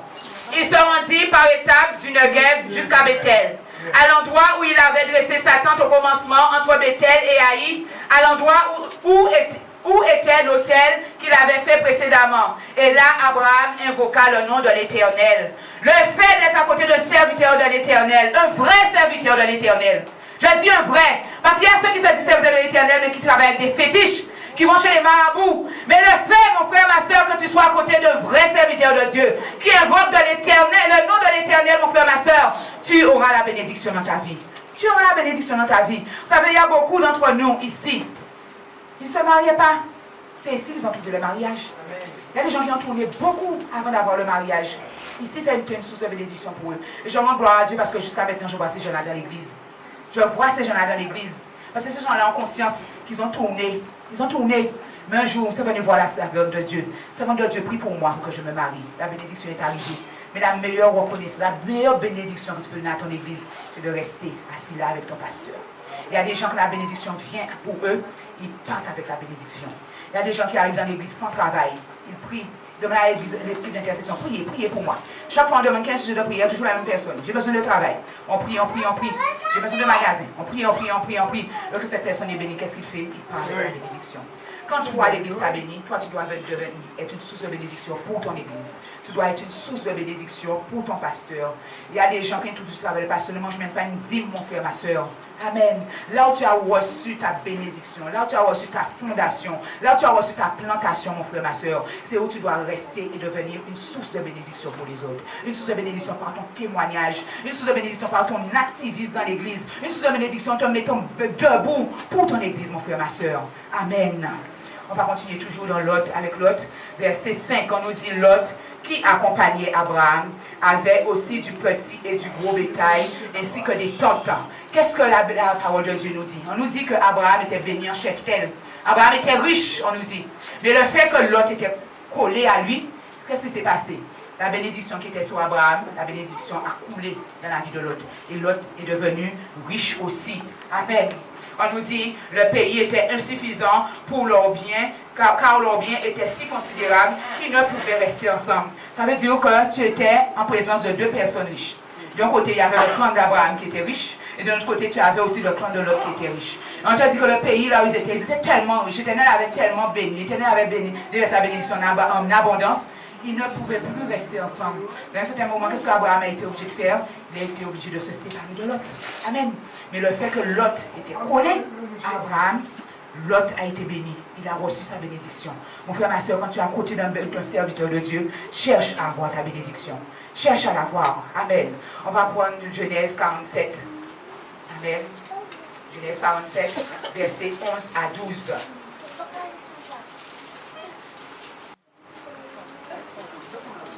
Amen. Genèse 12, versets 1 à 2. Genèse 12, versets 1 à 2. Genèse 12, versets 1 à 2. Amen. Genèse 12, versets 1 à 2. La parole de Dieu nous dit, l'Éternel dit à Abraham, son nom n'était pas encore Abraham, donc l'Éternel dit à Abraham, va-t'en de ton pays, de ta patrie, de la maison de ton père, va vers le pays que je te montrerai. Je ferai de toi une grande bénédiction. Je te bénirai, je rendrai ton nom grand. Deviens donc une source de bénédiction. Amen. On va voir à travers l'histoire d'Abraham qu'Abraham va être une source de bénédiction. Ici, Dieu disait à Abraham de quitter ta famille, de quitter ta patrie, de quitter tes faux dieux. Abraham va faire ce choix-là. Il va partir. Et il va adorer le seul vrai Dieu. Et on va voir que le fait qu'Abraham va adorer le seul vrai Dieu, toute la descendance d'Abraham sera bénie. La bénédiction que Dieu va déverser dans la vie d'Abraham, tous les descendants d'Abraham vont récolter de cette bénédiction. Amen. Et on va voir que cette bénédiction va commencer avec Isaac, le fils d'Abraham. Il aura deux jumeaux. Il aura deux jumeaux, Jacob et Ésaü. Et à travers la vie de Jacob, cette bénédiction encore va se développer. Pourquoi? Parce qu'il va avoir 12 fils qui deviendront les 12 tribus d'Israël. Il va devenir un patriarche. Aucun descendant d'Abraham n'a été malheureux. Aucun descendant d'Abraham n'a été malheureux. Ésaü aurait pu être une source de bénédiction, mais il n'a pas su apprécier la valeur de ce que Dieu avait déposé dans les mains. Et vous savez, Jacob, quand tu ne sais pas apprécier la valeur de ce que Dieu a déposé dans les mains, quelqu'un passe et quelqu'un prend. Quelqu'un prend, c'est exactement ce que Jacob a fait. Puisque Ésaü a négligé le bois d'aînesse, Qu'est-ce que Jacob a fait? Il est venu, il l'a pris. Et la bénédiction est descendue sur lui. Quand Jacob a quitté la maison de son père, qu'est-ce qu'il avait? Il n'avait rien. Il n'avait rien. La Bible nous dit qu'il a dormi quelque part. C'est une pierre qu'il a servi d'oreiller. Mais à l'endroit où il était, l'Éternel, le Dieu que Abraham invoquait, l'Éternel est venu en personne lui parler. Lui dit, la terre là que tu es couché, je vais la donner à tes descendants. Jacob est parti sans rien. Mais lorsqu'il est reparti, il est retourné dans son pays, il est devenu riche. Il est devenu riche, il avait des femmes, il avait des enfants, il avait du cheptel. Alléluia. Pourquoi? À cause de la bénédiction d'un homme, Abraham, qui avait choisi l'Éternel, le seul vrai Dieu. Mon frère, ma soeur, à travers l'alliance que toi tu fais dans ta vie maintenant, ça aura une conséquence sur la vie de tes descendants. Cherche à faire alliance avec le seul vrai Dieu, avec l'Éternel. Si tu fais alliance avec l'Éternel, la génération qui vient après toi, cette génération sera bénie. Cette génération sera bénie. Abraham a quitté le pays de ses pères où ils adoraient des dieux étrangers. Il a décidé de choisir le seul vrai Dieu, Jéhovah. Alléluia.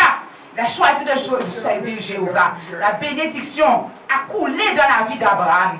La Bible nous dit qu'Abraham n'est pas mort sans avoir vu la bénédiction. Je viens de prendre le verset avec vous. On nous dit qu'Abraham était riche en cheptel et que l'autre qui était avec lui, l'autre était béni aussi. Mais c'était une bénédiction. Vu qu'il avait choisi Jéhovah, l'Éternel, le seul vrai Dieu, la bénédiction qui était en Abraham, la bénédiction s'est multipliée. Jacob a été un homme béni. Il est un homme béni, il est un homme béni en enfant, il est un homme béni en cheptel, il est un homme béni en bétail. Alléluia. C'est toujours cette même bénédiction qui se perpétuait. Amen. Et cette bénédiction repose encore sur Israël. Amen. Donc toi aussi, tu peux être une source de bénédiction pour tes descendants à condition de faire le bon choix. On va prendre Exode 20, verset 5. Exode 20, verset 5. Exode 20, verset 5.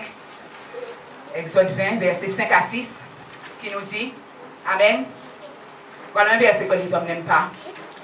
Exode 20, verset 5 à 6. Tu ne te prosterneras pas devant elle, devant des statues. Tu ne te prosterneras pas devant elle. On va même commencer verset 4 pour qu'on puisse bien comprendre. Tu ne te feras pas de statue, ni de représentation quelconque de ce qui est en haut dans le ciel, de ce qui est en bas sur la terre et de ce qui est dans les eaux, plus bas que la terre. Parfois, par ignorance, nous avons des statues chez nous. Mais là, on voit dans ce verset que l'Éternel nous interdit formellement cela. Tu ne te prosterneras pas devant elle, verset 5. Tu ne leur rendras pas de culte, car moi, l'Éternel, ton Dieu, je suis un Dieu jaloux, qui punit la faute des pères sur les fils, jusqu'à la 3e et à la 4e génération de ceux qui me haïssent, et qui usent de bienveillance jusqu'à 1000 générations envers ceux qui m'aiment et qui gardent mes commandements. C'est-à-dire que toi qui es ici ce matin, si tu gardes la loi de Dieu, si tu gardes le commandement de l'Éternel, ta famille, ta génération peut être bénie jusqu'à 1000 générations. Ça dépend de la fondation que toi tu as mis dans ta vie. Si tu as mis dans ta vie une fondation de bénédiction, tes descendants qui viendront après toi, ils seront bénis. Mais si tu as mis dans ta vie des fondations de malédiction, ceux qui viennent avec toi, après toi seront maudits. Et la Bible nous dit jusqu'à la 4e génération. Jusqu'à la 4e génération. Imagine tu es quelqu'un qui va chez les voyants. Tu vas consulter les voyants. Tu es en train de mettre la malédiction déjà sur ta génération. Tu vas me dire non, ce n'est pas eux qui ont fait, c'est moi qui ai fait. Mais la Bible est là clairement. Selon ce que tu as fait, si tu aimes l'Éternel, ta génération sera bénie jusqu'à 1000 générations, mon frère, ma soeur.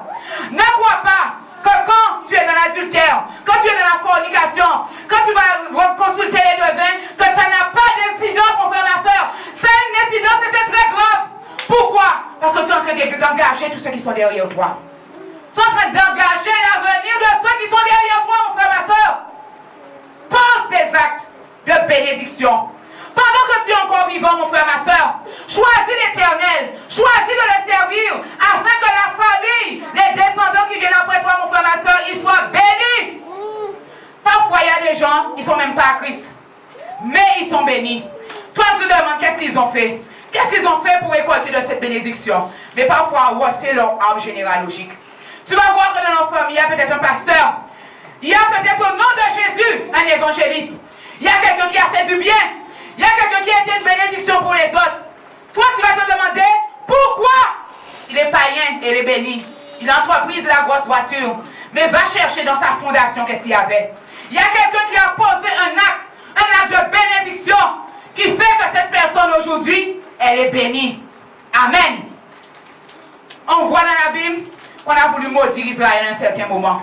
Balaam, je crois, il a été chercher Balak pour maudire Israël. Lorsqu'il est venu, l'Éternel lui a dit, tu pourras faire ce que tu veux. Tu pourras maudire ce peuple-là. Tu pourras faire ce que tu veux. Mais moi-même, il ne sera pas maudit parce que c'est un peuple béni. Ça sort de quoi? Abraham, on vient de voir. Bénédiction d'Abraham. Passant par Jacob, qu'on a appelé Israël. Israël, c'était Jacob. Lorsque Jacob meurt, il laisse 12 fils. 12 fils qui deviennent les 12 tribus d'Israël. 12 tribus d'Israël qui finissent par former une nation. 12 tribus d'Israël qui finissent par former un peuple qu'on va appeler Israël.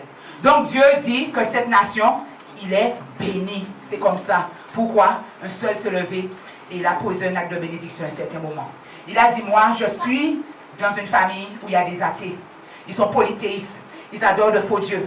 Mais moi, l'Éternel m'a dit de partir. De quitter la maison de mon père, de quitter la maison de ma mère et de partir. Moi, je pars et je vais servir l'Éternel, le seul vrai Dieu. À partir de cet acte-là, mon frère, ma soeur, regardez la quantité de personnes qui ont été bénies. Écoutez, regardez la quantité de personnes qui ont été bénies. Jusqu'à maintenant, Israël, c'est le peuple élu de Dieu. On pourra dire ce qu'on veut, mais c'est un peuple élu de Dieu. On pourra dire ce qu'on veut contre Israël, mais Israël est béni. C'est comme ça. Il est béni, béni à cause d'une seule personne, à cause d'Abraham. Je te dis ce matin, soit une source de bénédiction. Abraham, tout seul, il a été une source de bénédiction. Ses enfants, petits-enfants, arrière-petits-enfants, enfants qu'il n'a pas vus, ses enfants étaient bénis. Mon frère, ma soeur, si tu te lèves ce matin et tu deviens une source de bénédiction pour l'Éternel, à partir de l'exemple d'Abraham, imagine ce que sera ta descendance, mon frère, ma soeur. Ils seront bénis. Ils seront bénis. Tes enfants, tu auras des enfants brillants à l'école, mon frère, ma soeur. Tu auras des enfants, ils auront de bonnes situations. Tes enfants, lorsque tu seras dans la vie, c'est eux qui vont te donner à boire et à manger. Toi, tu as fait le travail pour eux lorsqu'ils étaient petits. En principe, après, c'est eux qui doivent faire le travail après toi. Parfois, on voit des enfants qui ne veulent même pas donner un service à leurs parents. Même pas un service, ça c'est une malédiction, mon frère, ma soeur. Même pas un service. Rien. Rien. Maman, tu te débrouilles. C'est une malédiction, mon frère, ma soeur. Quelle fondation tu as posée? Peut-être même à cause avec ton papa et ta maman qui sont déjà décédés. Quelle fondation que tu as posée? Est-ce que tu leur rendais service? Est-ce que tu t'occupais d'eux pendant qu'ils étaient encore petits? Qu'ils étaient encore vivants? Est-ce que la Bible nous dit honore ton père et ta mère? Est-ce que tu allais les visiter de temps en temps, mon frère, ma soeur? Peut-être que toi, tu as eu des pères, ton père et ta mère, tu ne les as pas visités? Peut-être qu'ils sont morts seuls, ils sont morts dans la plus grande illumination. Et tu veux que quand toi, tu as des enfants, que tes enfants t'honorent? Mais ce que tu as planté, c'est ce que tu vas récolter, mon frère, ma soeur. Il y a des personnes qui ont des enfants, ils ne trouvent pas leur enfant pour leur rendre même pas un service, même pas un verre d'eau. Tu vois pas, mon frère, ma soeur, qu'il y a une bénédiction, il y a une malédiction là? Il y a une malédiction là. Si tu avais posé la bénédiction depuis la fondation, il n'y a pas de raison que la bénédiction ne retourne pas avec toi. Mon frère, ma soeur, si tes enfants ne te rendent pas service, pose-toi des questions. Pose-toi des questions. Qu'est-ce que tu as posé? Tu peux encore te repentir de briser ces mauvais actes. Amen. Merci Jésus. Alléluia. Merci Éternel. Alléluia. Amen. Donc je disais que tu peux être toi aussi une source de bénédiction en faisant le bon choix. Tu peux être une source de bénédiction pour ta famille, dans ton travail, dans toute une nation, car Dieu aura déposé en toi et dans ta vie quelque chose de particulier. Quand Dieu te donne cette grâce, ce n'est pas pour toi seul, mais pour en faire profiter les autres. Je prends un exemple. Dieu peut faire susciter un prophète dans un pays. Nous sommes d'accord? Mais est-ce que le prophète, les révélations qu'il va recevoir pour le pays, doit les garder pour lui? Il doit aller les répondre. Amen. Et à ce moment-là, le prophète devient une bénédiction pour son pays, pour sa génération. Il y a des prophètes, ils ne vivent pas dans un pays, mais là où ils sont, l'Éternel peut leur parler de notre pays. Mais le rôle de ce prophète, lorsqu'il reçoit la révélation, c'est d'aller la donner. Si le prophète ne donne pas la révélation, et que peut-être un peuple périt à cause de ça, ce prophète-là, il a un grave problème avec Dieu.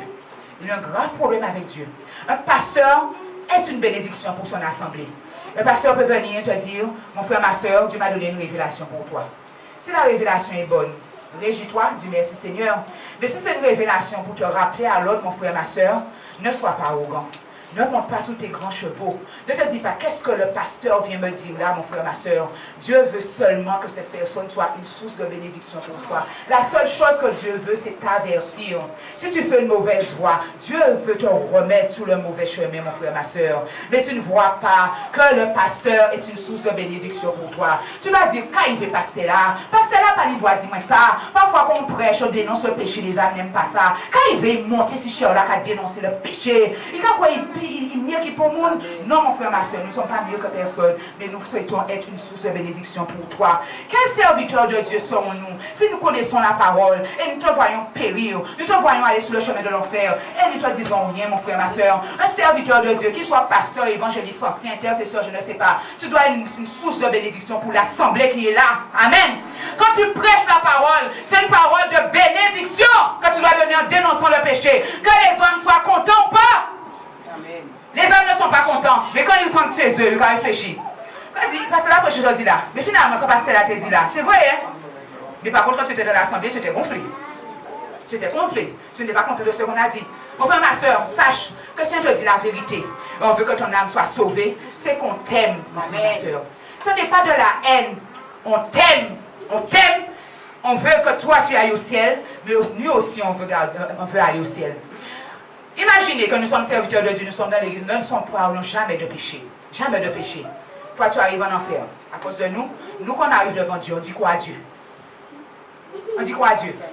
Dieu va nous demander qu'est-ce que tu as prêché quand tu étais sur la terre. Tu avais une Bible sur ta main là, le dimanche, tu venais prêcher. Qu'est-ce que tu as prêché aux âmes? Est-ce que tu leur as prêché la délivrance? Est-ce que tu leur as prêché la sainteté? Est-ce que tu as prêché la sanctification? Non, tu n'as pas de place dans mon royaume. Et aujourd'hui, je pensais à ça, je disais à Dieu, nous sommes vraiment parvenus actuellement au dernier temps et où les âmes n'acceptent plus la sainte doctrine. Les âmes n'acceptent plus la sainte doctrine. Ils ne veulent pas entendre parler de la sanctification. Ils ne veulent pas. Il y a un serviteur de Dieu qui disait que les églises qui parlent de sanctification, ces églises-là sont vides. Et les endroits où tu peux mettre mini-jupe, tu peux venir avec talons qui arrivent jusque-là pour draguer les frères qui sont dans l'église, c'est bien, c'est bombé. Tu vas avoir plein de voitures garées devant l'église. Mais où on prêche la sanctification, il n'y a pas beaucoup d'âmes. Et d'autres personnes vont venir te dire de ne pas aller là. De ne pas aller là parce qu'on prêche la sanctification. Ne va pas là parce qu'on prêche la sanctification. Quand on est dans quelle église là, ou pas qu'il y a l'église là, mon allo là, madame là, appelle au caille. Vas-y, moi, appelle au caille. Amen. Pourquoi? Parce que tu prêches la sanctification. Tu prêches la sanctification. Ici, ce serait une boîte de nuit, ce serait rempli, ce serait bombé. Et puis, si on prêche la sanctification, les âmes n'aiment pas la sainte doctrine. Mon frère, ma soeur, que tu le veuilles ou pas, moi, je dois sauver mon âme et mon travail, c'est de sauver le tien. Je t'aime dans le nom de Jésus. Je te dis encore, je t'aime dans le nom de Jésus. Mais il faut que je prêche et je te dise la vérité. Amen. Dans Luc 16, verset 19. Alléluia. Luc 16, verset 19. Luc 16, verset 19. Luc 16, verset 19. Alléluia. C'est un passage que vous connaissez très bien. Très, très, très bien. Amen. On nous dit, il y avait un homme riche qui était vêtu de pourpre et de fin lin et qui chaque jour menait joyeuse et brillante vie. Amen. Vous savez, les richesses que Dieu vous donne, c'est pour partager avec les autres. On voit que cet homme, il avait de beaux vêtements lorsqu'il était sur la terre, mais cet homme avait un cœur dur, il ne partageait pas. Il y avait un pauvre couché à sa porte, il ne voyait pas le pauvre, il ne voyait pas Lazare qui était couché devant sa porte. On nous dit, un pauvre couvert d'ulcère du nom de Lazare était couché à son portail. Il aurait désiré se rassasier de ce qui tombait de la table du riche. Même les chiens venaient lécher ses ulcères. Le pauvre mourut et fut porté par les anges dans le sein d'Abraham. Le riche aussi mourut et fut enseveli. Dans le séjour de mort, il leva les yeux et en proie au tourment, il vit de loin Abraham et Lazare dans son sein. Alléluia! Cet homme était riche pourquoi? Pourquoi il était riche? C'était pour aider les autres. Amen. Ce qu'on n'a pas encore compris, c'est que notre richesse, c'est pour aider les autres. Et le plus souvent, lorsqu'on a des richesses, on pense à soi, on pense à sa famille. Donc notre réfrigérateur est rempli, c'est OK, mais on ne pense pas aux autres. Voyez, cet homme, il a eu une autre réaction envers Lazare. Ils se seraient retrouvés au ciel tous les deux. Dieu lui donnait l'opportunité d'aider Lazare. Parfois, vous êtes assis dans l'église, on vous dit de payer vos dîmes, de payer vos offrandes. Vous ne voulez pas. Mais ce qu'il faut comprendre, c'est que lorsque vous payez vos dîmes, vous payez vos offrandes, vous êtes une bénédiction pour la maison de Dieu. Vous êtes aussi une bénédiction pour le serviteur, pour la servante, pour ceux qui desservent dans l'église. Mais le plus souvent, qu'est-ce qu'on fait? On garde cet argent-là pour nous, on ne veut pas donner. On voit que cet homme qui était riche, amen, pendant qu'il menait sa vie sur la terre, il n'était pas intéressé par Lazare, il n'était pas intéressé par ceux qui étaient dans le besoin, il n'était pas intéressé par ceux qui étaient dans le manque. Mais qu'est-ce qui s'est passé? Lorsqu'il est mort, il a atterri dans la flamme. Il y a des gens qui vous disent que la flamme n'existe pas. Mais ici, vous voyez noir sur blanc que la flamme existe. Amen. Et qu'est-ce qui est arrivé pour Lazare? Lazare, lui, il est entré au ciel. Sur la terre, il a passé par des tribulations, mais il est entré au ciel. Vous savez, Dieu met des situations devant vous pour regarder qu'est-ce que vous faites. Dieu met des situations devant vous pour que dans cette situation, vous puissiez réagir et prendre votre bénédiction. Et le plus souvent, c'est ce qu'on ne sait pas faire. Ce pauvre qu'on appelait Lazare, il n'était pas devant la porte du riche par hasard. Il était devant la porte du riche pour un but, pour l'aider. Et Lazare n'a pas vu ça comme ça. Parfois, les gens sont égoïstes. Ils sont égoïstes. Les gens ne pensent qu'à eux-mêmes. Les gens ne pensent qu'à leur ventre. Les gens ne pensent qu'à amasser. Ce sont des choses qui ressortent beaucoup ces derniers temps dans l'église. Les gens ne pensent qu'à amasser, mais les gens ne pensent pas à celui qui n'a rien à côté d'eux. Amen. Alléluia. Lazare n'était pas devant la porte du riche par hasard. Si le riche avait saisi la bénédiction qu'il avait devant sa porte, ce riche, il aurait atterri au ciel. Amen. Parfois, on regarde tout ce qu'on va perdre. Jésus parlait à ce jeune homme riche. Jésus lui disait, ce que tu as, vends-le aux pauvres, viens et suis-moi. La Bible nous dit que ce jeune homme riche, il est reparti triste. Parce que lui, il regardait à ce qu'il allait perdre. Mais il n'a pas regardé qu'il aurait été une bénédiction pour les autres. La Bible nous parle aussi de cet homme dont ses greniers avaient beaucoup amassé. Et qu'est-ce qu'il s'est dit? Puisque je n'ai pas, ces récoltes avaient beaucoup porté, puisque je n'ai pas assez de place pour mettre mes récoltes, je vais encore construire de plus grand. Qu'est-ce que Dieu lui dit? Aujourd'hui même, je te demande ta vie. Tout ce que tu as amassé là, à qui cela ira? Cet homme, il n'a pas compris que ce que Dieu lui avait donné, c'était pour partager, afin qu'il soit une bénédiction pour les autres. Merci Seigneur. Donc quand tu es une source de bénédiction, tout ce que tes mains vont toucher vont prospérer. Vous savez ça? Lorsque tu es une source de bénédiction, tout ce que tes mains vont toucher vont prospérer. Il y a des gens, lorsqu'ils touchent des choses, c'est maudit. Mais il y a des gens, lorsqu'ils touchent des choses, c'est béni. Alléluia. Tu peux prendre une entreprise qui ne marche pas bien. Mais parce que tu es béni, quand tu vas commencer à toucher les choses qui sont dans cette entreprise va reprendre vie. Alléluia. Ça, on dit parfois, il y a quelqu'un qui arrose des fleurs, la fleur meurt. Mais si tu as des mains bénies, quand tu vas arroser, la fleur va porter du fruit. La fleur qui est en train de mourir, tu vas voir la fleur petit à petit en train de s'être restaurée. Amen. Alléluia. Il y a des gens qui ne sont pas faits pour être à la tête des églises. Peut-être avoir une église quand même. Eh bien, l'église est en train de tomber. Mais quand tu es un serviteur de Dieu vraiment appelé par Dieu, tu es un serviteur de Dieu béni, l'église que tu as, l'église va prospérer, l'église ne va jamais fermer. Quand tu es quelqu'un qui est béni, tout ce que tu vas toucher sera béni. Tu peux être dans un travail, le service ne fonctionne pas, le fait qu'on te mette là, que tu as la bénédiction de Dieu sur toi, ce service va reprendre vie. Alléluia! C'est ainsi que Jacob a été une bénédiction pour la maison de Laban. Vous connaissez l'histoire de Jacob? Jacob a été une bénédiction pour Laban. Alléluia. Le bétail de Laban s'est beaucoup accru depuis que Jacob s'occupait du bétail de Laban, au point que Laban ne voulait pas laisser Jacob partir. Vous connaissez l'histoire de Laban et de Jacob? Amen. Il a vu que c'est à cause de ceux qui étaient en Jacob que l'Éternel l'a béni. On va aller dans Genèse 30, verset 25. Alléluia. Genèse 30, verset 25.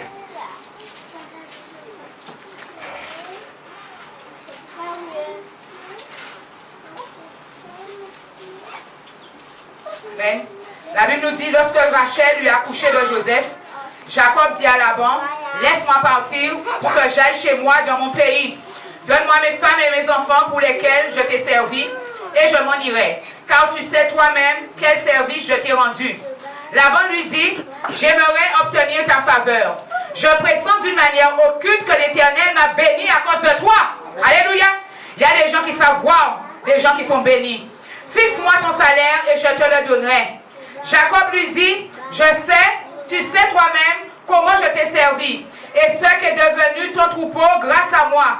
Car le peu que tu possédais avant moi s'est beaucoup accru. Et l'Éternel t'a béni depuis que j'ai mis le pied chez toi. Alléluia. Maintenant, quand travaillerai-je aussi pour ma famille? Alléluia. Lorsque Jacob est arrivé dans pratiquement rien. Son troupeau ne prospérait pas. Mais une fois que Jacob, qui est descendant d'Abraham, a mis sa bénédiction chez Laban, les choses n'ont plus jamais été les mêmes. La maison de Laban a été bénie. Pourquoi? Parce que Jacob lui-même était une source de bénédiction.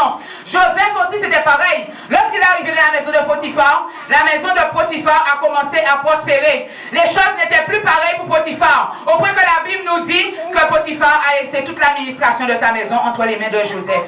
Mon frère, ma soeur, sache voir quand tu as devant toi un homme béni. Sache voir quand tu as devant toi une femme bénie. Amen. Parfois, on n'aime pas servir, donner, bénir les serviteurs de Dieu. Mais tu ne sais pas que quand tu bénis le serviteur de Dieu, quand il prie pour toi, la bénédiction de Dieu va couler en toi. La bénédiction va couler en toi. Amen. Parfois, on ne veut pas que les pasteurs on ne veut pas que les pasteurs progressent. Parfois, il y a des gens qui coupent les lèvres sur les pieds des pasteurs, disent de ne pas bénir un pasteur, de ne pas lui donner. Mais ce que tu ne sais pas, mon frère, ma soeur, qu'en faisant ça, toi, tu es en train de passer devant une grande bénédiction. L'Éternel va toujours prendre soin de son enfant. Il va toujours prendre soin de son enfant. C'est David qui disait, j'ai été jeune et j'ai vieilli, mais je n'ai jamais vu le juste mendier son pain.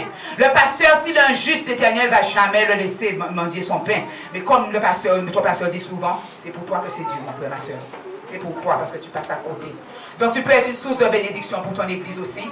Je vous donne des exemples en faisant à manger et en apportant à l'église, afin que tes frères et sœurs soient bénis, en exerçant l'hospitalité. Et vous savez, en préparant ce message, j'ai pensé à deux sœurs dans l'église.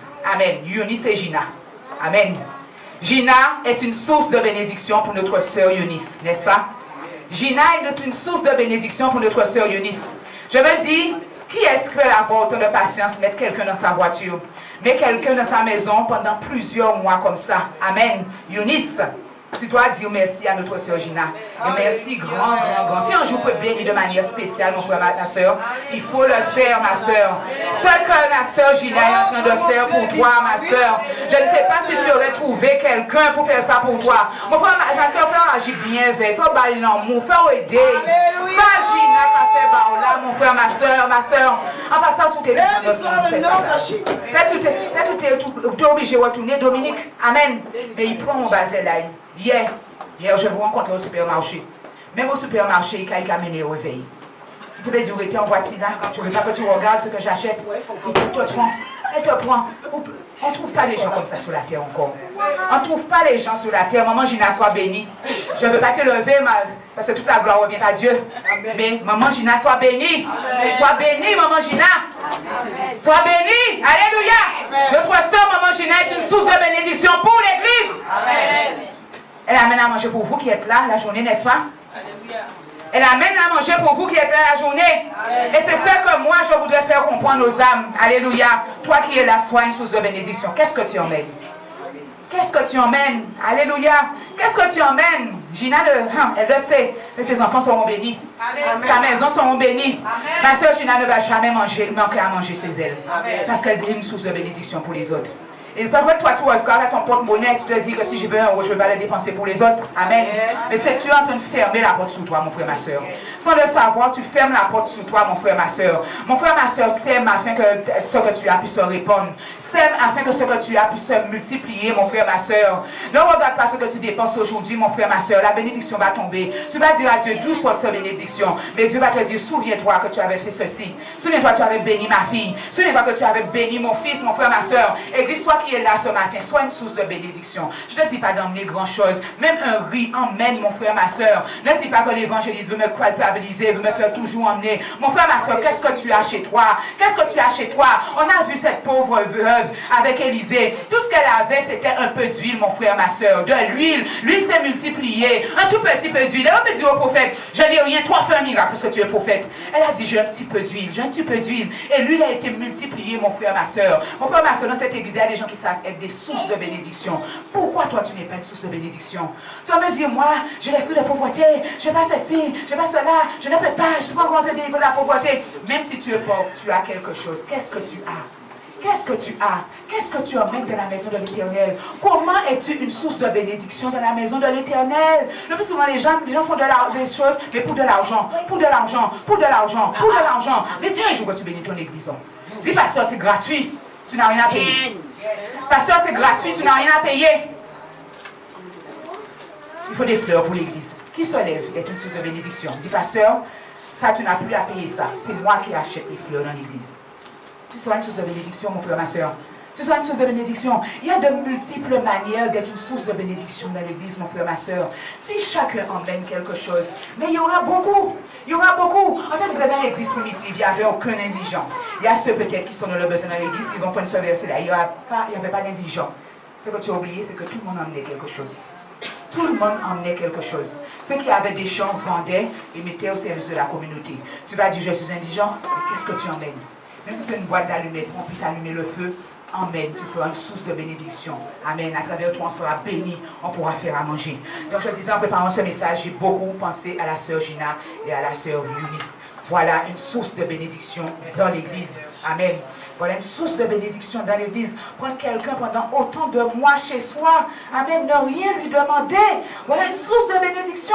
Elle aurait pu dire, ma soeur, tu viens chez moi, mais tu ne peux pas un loyer. Amen. Parce que tu dépenses mon eau, tu dépenses mon électricité. Pour l'instant, l'Éternel lui a donné de prendre soin d'une âme et elle le fait. Elle est une source de bénédiction pour cette âme. Amen. Il y a quelque chose que j'ai vu qu'on a fait ce matin. On a emmené les fruits de notre jardin. Voilà comment être une source de bénédiction. L'Éternel, le pasteur nous le dit souvent. Ce que vous avez dans votre jardin, amenez-les pour l'église et partagez-le entre vos frères et sœurs. La parole de Dieu nous dit, c'est comme ça, avec ce signe-là, qu'on vous reconnaîtra que vous êtes mes disciples, à l'amour que vous allez vous donner les uns les autres. Amen.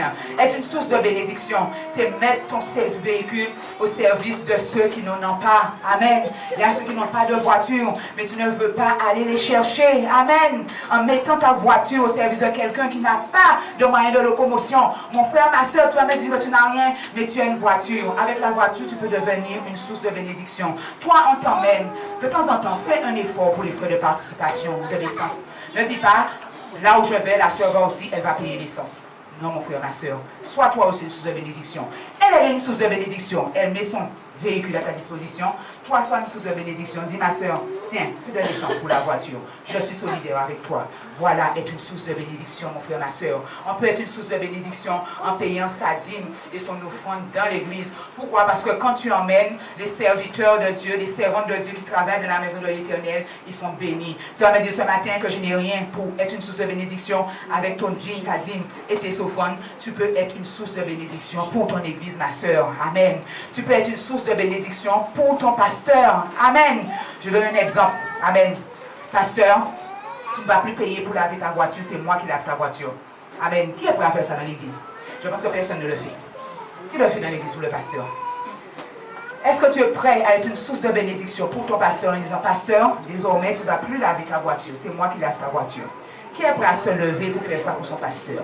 Ou bien une servante, un serviteur de Dieu qui est dans l'église, un évangéliste, un diacre, une diaconesse, un intercesseur, un ancien, amen. Tu dis que tu n'as rien. Oui, tu n'avais pas d'argent, mais elle avait sa force de travail. Toi, tu as une force de travail qui te peut permettre de laver une voiture. Pourquoi tu le fais pas en devenant une source de bénédiction, mon frère, ma soeur? Ce que tu peux dire aussi, pasteur, je deviens ton chauffeur. Tu ne conduis plus, vous venez à l'église, c'est moi qui vais venir te chercher. Amen. C'est comme ça que vous passez à côté. Vous avez des voitures, mais vous ne les mettez pas au service de l'église. Il y a des gens qui ont eu des voitures, même pas une âme de l'église qu'on n'a pas mis dans la voiture. Alléluia. Et tu dis que tu veux être une source de bénédiction, et tu dis que tu veux être béni. Mon frère, ma soeur, si le vent de la bénédiction ne passe pas à côté de toi, c'est bien à cause de toi-même. Alléluia. Amen. Tu peux être une source de bénédiction pour ton pasteur en soutenant son ministère. J'ai connu des gens dans cette église qui disaient de ne pas donner au pasteur. De ne pas donner au pasteur. Amen. De ne pas donner au pasteur de l'argent. Amen. Tu peux le soutenir, mais de diverses manières. Tu vas dire, oui, je n'ai pas d'argent. Mais physiquement, viens tenir une garde dans l'église. Viens tenir une permanence dans l'église. Au moins, tu seras une source de bénédiction dans ton église. Bénis-la matériellement, bénis-la financièrement. Vous savez, je ne suis pas là pour faire la propagande pour qui que ce soit. Et je suis contente aujourd'hui que Dieu me donne l'opportunité de porter la parole. Au moins, ça me permettra de parler à tout le peuple. Vous avez un pasteur qui vous prêche la parole, qui vous donne l'évangile. Nous sommes d'accord? Elle vous nourrit spirituellement. Ça devient votre mère, nous sommes d'accord? Église, je n'ai pas entendu votre réponse. Amen. Ça devient votre mère. Ça devient votre mère. Amen. Pour la fête des mères, qui lui donne quelque chose? Amen. Pour la fête des mères, qui lui donne quelque chose? Et on dit que c'est ma mère spirituelle. Je suis contente ce matin de pouvoir dire ça à l'église. Une fois, j'ai dit qu'un pasteur, une femme pasteur, même un homme pasteur, quand c'est la fête des pères, quand c'est la fête des mères, mais il doit partir de son église, ses bras remplis. Hein? Sa voiture devrait être trop petite pour emmener des cadeaux à cause du nombre de fidèles qui est là. Qui se lève le jour de la fête des pères, le jour de la fête des mères, pour donner quelque chose à son pasteur? Autre chose, 1er janvier, vous bénissez vos familles. Pourquoi vous bénissez pas votre pasteur? Pourquoi vous bénissez pas votre pasteur le 1er janvier? Emmenez-le un petit cadeau, une petite rose. Vous savez, ce n'est pas la quantité qui compte, c'est la qualité. Ne serait-ce qu'une rose. Tiens, pasteur, je te bénis en te donnant cela. Amen. Voilà encore une autre aptitude. Je parle à l'église. Nous avons un voyage dans 1 mois et demi. Je pense que si je compte jour pour jour, il manque 1 mois et demi. Tout le monde sait que le pasteur ici ne travaille pas. Qui est venu lui faire une offrande? Pasteur, tiens, pour mettre sur son billet. Qui a fait ça dans l'église? Qui a fait ça dans l'église? Je ne parle pas de ceux qui viennent présentement et de ceux qui nous visitent. Amen. Qui a fait ça dans l'église? Mon frère, ma soeur, le Saint-Esprit te parle. Le pasteur va se débrouiller pour payer son billet. Tout le monde connaît le prix, 2600 €. Le pasteur ne travaille pas. Comment il fait pour payer? Est-ce qu'une âme s'est déjà levée pour dire, tiens, pasteur, mets sous ton billet. Tiens, pasteur, mets sous ton séjour. Ce qui t'importe, c'est que toi, de que tu as eu, de que tu parles, de que tu voyages, de que tu as de l'argent pour faire tes emplettes, amen, argent de poche, qu'on appelle ça, toi, tu es bon. Mais qui s'est déjà penché sur son pasteur? Mon frère, ma soeur, c'est comme ça qu'on attire la malédiction sur nos vies. On attire la bénédiction sur nos vies, mon frère, ma soeur. Même pour toi, c'est rien. Mais prends avec moi le verset de Théonome 14, verset 27. Et tu vas comprendre beaucoup de choses, mon frère, ma soeur. Théonome 14, verset 27. Amen. Théonome 14, verset 27. Amen. Il est écrit, tu ne délaisseras pas le Lévite qui résidera avec toi, car il n'a ni part ni héritage avec toi. Amen. Les Lévites n'avaient pas de part de terre en Israël. Un pasteur qui laisse son travail, qui laisse sa famille, qui laisse sa maison et qui vient te servir dans l'église. Ton travail, mon frère, ma soeur, c'est être une source de bénédiction pour ton pasteur en te coupant d'elle. Amen. Mon frère, ma soeur, je te tire la coupe sonnette dans l'arbre. Nous partons dans 1 mois et demi. Tu dois pourvoir ton billet, d'accord. Mais pense au Lévite qui est là. Pense au Lévite qui est là, qui ne travaille plus dans le monde et qui est là en permanence pour te servir, mon frère, ma soeur. Fais-lui une offrande, ça va lui permettre d'avancer. Pourquoi? Et c'est ça que parfois qui attriste le cœur des serviteurs de Dieu. Ils voient les enfants qui sont dans l'église en un bon point. Et eux, ils sont, je ne dirais pas dans la dizaine, mais ils sont obligés de se limiter. Pourquoi? Parce qu'ils n'ont pas les moyens. Il y a des pasteurs qui ne peuvent pas permettre à leurs enfants de faire de grandes études. Pourquoi? Parce qu'il n'y a pas de moyens. Il y a des pasteurs qui roulent dans des voitures, mais ce sont vraiment des voitures lamentables. Pourquoi? Manque de moyens. Il y a des pasteurs qui ont des projets pour leur église, mais ne peuvent pas le faire. Pourquoi? Manque de moyens. Pourquoi les chrétiens, les fidèles qui sont là ne sont pas une source de bénédiction pour leur pasteur? Église, dis-toi que le pasteur qui est au milieu de toi, les serviteurs de Dieu, je ne parle pas seulement pour les pasteurs, les évangélistes qui sont là, qui vous servent, les diacres qui sont là, qui vous servent, les anciens, les intercesseurs qui sont là, qui vous servent. Vous ne les honorez pas, vous ne les bénissez pas, mon frère, ma soeur. Pour tout ça, vous aurez à passer en jugement. Tu ne penses qu'à toi, mais es-tu une source de bénédiction qui sont pour ceux qui sont dans le temps et qui servent en permanence? Amen. Es-tu une source de bénédiction? Nous partons bientôt. Est-ce que quelqu'un s'est occupé du billet du pasteur? Chaque fois, amen, je parle franchement. La sœur Gimna et moi, nous ne sommes pas obligés de nous lever et d'aller faire des quêtes devant les gens pour dire aux gens, donne au pasteur quelque chose. Toi-même, dans ton cœur. Moi, quand le pasteur me dit ça, si moi, le Saint-Esprit me parle, me dit ce que je dois faire. Pourquoi toi, le Saint-Esprit ne te parle pas et te dit qu'est-ce que tu dois faire? Le Saint-Esprit te dit, donne 100 € au pasteur, donne 50 € au pasteur. Le pasteur a mis une caisse, il y a 2 dimanches de ça. Il a dit, toi qui ne voyages pas, mets de l'argent dedans. Je ne sais pas combien on a déjà récolté. Je ne sais pas. On sait tous que Haïti est en difficulté. Haïti a besoin de soutien. Nous sommes partis en Haïti. Qu'est-ce qu'on a eu? 80 €. Regardez la quantité de personnes qui sont dans l'église. 80 €. On voulait faire le fond, le pasteur Françoise. Mais finalement, le fond est sorti de notre poche même. Le fond est sorti de notre poche même. Parce que même si on veut la bénir, 80 € on va donner à une servante de Dieu. On sort de notre pays, soi-disant pays riche, industrialisé. Tu donnes à une servante de Dieu 80 €. Amen, on a de la quantité de personnes qui y a dans l'église. Et si chaque personne avait donné même 10 €, on aurait dépassé 80 €, mon frère, ma soeur. On aurait dépassé 80 €. Mon frère, ma soeur, quand tu bénis un ministère, quand tu soutiens un ministère, quand tu deviens une source de bénédiction pour un ministère, mon frère, ma soeur, ta bénédiction ne va pas échapper. Parce que l'observateur de Dieu, quand il va mettre ses genoux à terre pour prier pour toi, mon frère, ma soeur, il va dire à l'Éternel, souviens-toi de un tel m'a aidé. Il n'y a pas de raison, mon frère, ma soeur, que tu n'aies pas ta rétribution. Que tu n'aies pas ta rétribution. Ne sois pas dans l'avarice. Ne sois pas dans l'avarice. Ne sois pas égoïste. Ne sois pas dans la cupidité. Cet homme où j'étais dans la cupidité, mais il est mort avec tout son argent qu'on a servi servi à rien finalement. Et le pire de tout ça, c'est que tout ce qu'il avait amassé dans ce grenier, on n'a pas mis dans sa tombe lorsqu'il est parti. Il l'a laissé là. Il l'a laissé là. Amen. Alléluia. Merci Seigneur. On va prendre notre avant-dernier verset. Proverbe 19, verset 27. Proverbe 19, verset 27. Proverbe 19, verset 27. Amen. Proverbe 19, verset 17 qui nous dit, Amen. Proverbe 19, verset 17 qui nous dit, Alléluia. Celui qui a pitié de l'indigent, prête à l'Éternel, qui lui rendra ce qui lui est dû. Amen. Celui qui prête à celui qui a pitié de l'indigent, prête à l'Éternel, qui lui donnera ce qui lui est dû. Amen. Tu t'attends parfois que c'est la personne que tu as aidée, c'est cette personne-là qui doit te remettre? Non. C'est l'Éternel qui va te remettre, mon frère, ma soeur. C'est l'Éternel qui va te remettre. Amen. C'est l'Éternel qui va te remettre. Toi, tu regardes que c'est la personne que tu as bénie, c'est la personne qui va te donner. Non. On te dit que tu prêtes. Tu prêtes à l'Éternel qui te rendra ce qui t'est dû. C'est-à-dire que l'Éternel a vu dans le secret ce que toi tu as fait. Et l'Éternel te rendra ta récompense. Alléluia. Amen. Alléluia. Amen. Alléluia. Amen. Alléluia. Amen.